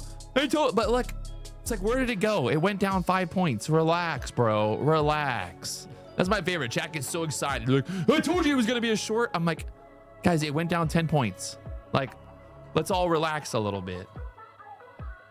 Let's relax. I love when people are like, the market's crashing. And then you look, it's like going down 20 points. You're like, oh, wow. Okay. Did you trade during COVID? Yeah. Oh, man. Those were the days. Even like recently when the whole Trump was elected and the tweets and all that stuff was going on. Oh, yeah. Dude, those 100-point 1 minute candles. Oh, my goodness. It was wild. Like, I remember literally getting into a trade and like being up 64, like 50, 60 points in like 30 seconds. Like you had to like, you know, you had to really be on it, like really be fucking focused, but the money that could be made. I mean, when you're getting a, you know, like when you have a bull flag and the fucking, or a bear flag and the first candle to break that bear flag is 100 points, like consistently, like that is the market to make money in. Like that's when you like, you trade the trend. And I'm trading the trend. We're getting 100 point candles. You ride it. You ride the trend. All right. Well, so much for Martin Suarez said the market's going to keep going lower. Oh, remember too, this is that 1 hour closing. Almost 12 o'clock. Yeah, it's almost 12 o'clock. So this 1 hour, a lot of time, the 1 hour candle will start pushing back the opposite direction before the close. You got people that are taking profit, whatever, right? So it'll be interesting to see. And this, it looks like this candle is closing wicks top and bottom, right? Which is indecision. So, which would be expected the last 2 hours before FOMC. So it's setting up for, it might be setting up for the next 2 hours of Chop Fest. That's what it could be looking like. I mean, I don't really, you know, honestly, I don't give a fuck what happens from here. You know what I mean? Like, I know that tomorrow, that Friday is going to be better price action. So I can sit here all day long trying to scalp 10 points, 20 points, and just absolutely fucking destroy, you know, kill myself. Or I can just be like, all right, sweet, I made money today. I'm going to go home, eat some lunch. Well, I'm going to come back later. But, you know, like normally I would just leave. So that's, I think the problem too is like, I don't know about you, but like most people, they start trading because they want to get out of the like 9 to 5, right? You're like, oh, I don't want to be in the rat race anymore. So I'm like, I don't want to trade. I don't want to like work 9 to 5. So you start trading, and then you start trading, and what do? You make it a fucking a 6 a.m. to, you know, midnight job. And all of a sudden your wife, your girlfriend's like, why are you always on the computer? Like, honey, I gotta trade. The market's open. I gotta trade. And that was hard for me in the beginning too, because I mean, I still do it because of obviously the live stream, but like even Victoria, she's like, oh, you know, why can't we go on more vacations? I'm like, honey, I can't. You know, I gotta make money while I can, which kind of the YouTube obviously makes it a little different, but like that's the goal, right? The goal is to not be a slave to the fucking charts. You're not supposed to sit here all day long and stare at the charts. We talked about it earlier, like trying to trade the Asian, trying to trade the London market. Like at what point are you going to live your life? Exactly. Like I trade all night long. I trade all morning long. I trade all every day. I never stop, baby. But like for what? You know, like what are you gaining out of that? You're not learning. You're not becoming a better trader. Losses. You just paying commissions. Like nobody has the mental capacity to actually trade all day. It's impossible. Effectively, like you can trade, but effectively, no. Well, that's like yesterday. I went on tilt because I got to a point where I was just like mentally just like over it. And then I said, "Fuck it, I don't care if I blow up." And then it was like, put on a trade for nothing. And then I gained nothing other than just looking like a retard. All that pain and effort for nothing. So, how much money are you trying to make before you take the foot off the pedal on daily streaming? To be honest, right now it's kind of just like it's fucking raining. And like, you know, I'm putting buckets out and I'm trying to get as much rainwater as I can, because at some point maybe people stop watching my YouTube channel and they just go watch D Money over there, and then I'm out of a job and I gotta retire. You know, at that point, you know, I gotta look at the horizon. I'm 36 now. I think if I could do this for like 2 or 3 more years, make a couple $100 million more, and then I'll just retire and go live in, I don't know where I'd do. What would you do? Just trade forever? If you became a YouTuber and you had 1 million subscribers, you make $1 million a month, and what, you just keep doing it until you stop, or what you got? I think I'll trade until I can't. See, I think I'll always trade. But as far as in your capacity, in your capacity, maybe I'll probably cut it off at some point. Well, guys, if you look at even like not even just in trading, but you look at like other streamers and other industries and stuff, like very, very seldomly does a streamer continue to stream for like years on end. You just get burnt out. At a certain point, you're just like, I'm tired. I'm over it, you know? Because like it's a mental battle. It's an emotional battle. And no matter what you do on YouTube, people won't be happy. And it's just like, you start to really, it just weighs on you, right? I have days where I'm just like, why? You know, like why do I do this? For what? You know, just for people to talk shit and be like, you fucking suck and you fat. And I'm like, thank you. I thank you for your support, you know, like, so it's my retirement. I'm not announcing my retirement. Not yet. Someone said you was right again, Pat, short at market open. Yeah, well, if only I had $1 for every time I was right. In theory, I'd be a millionaire, because my trading ain't always right. That's how do you have that issue? Like, sometimes I'll be like, oh, this is definitely a short, and then the market kind of like gets a little choppy, or it starts to like give you those little false signals, like, oh, and then you go from basically saying it's gonna be a short, and then you're like, all of a sudden you're like, maybe I'll go long. Does that happen to you? All the time. It's easy to like talk yourself out of like the good trade and into a bad trade. So what's helping me now is like kind of like today, what we talked about earlier, that 5 minute, and I know, you know, your 15-minute ORB. So the 5 minute ORB for me, like if you look at it today, it would have basically kind of gave me a little bit better entry, because if I would have shorted, like we talked about, waiting for a retest and then getting short, technically we could have held it all the way down, right, in a perfect scenario, but that never happens. So you can't, you know, that's not gonna happen. But I think trying to stay, you know, if you're short bias and staying short bias, it takes a lot of practice. Yeah. Because especially if you're looking at like the 5 minute chart, the 15-minute chart, those are lower time frame charts, and you're gonna see, you know, a drop, and then you're gonna see a retest, and then you're gonna see a drop. Yeah. Like you kind of talk about the bear flags, bull flags, like playing out. So it takes some discipline. The Nasdaq loves to do that. Exactly. It loves to give you those false signals where you're like, oh, this is the reversal. This is the low. This is the bottom. Exactly. And so you're like, oh, I'm gonna get long here. And then what happens? It goes up 5 points and then whee, straight back down. You're like, fuck, why'd I do that? Yep. And a lot of times, like we talked about, with the 1 hour chart or the 4 hour chart, is building that energy. It's actually getting that energy to drop for the continuation lower.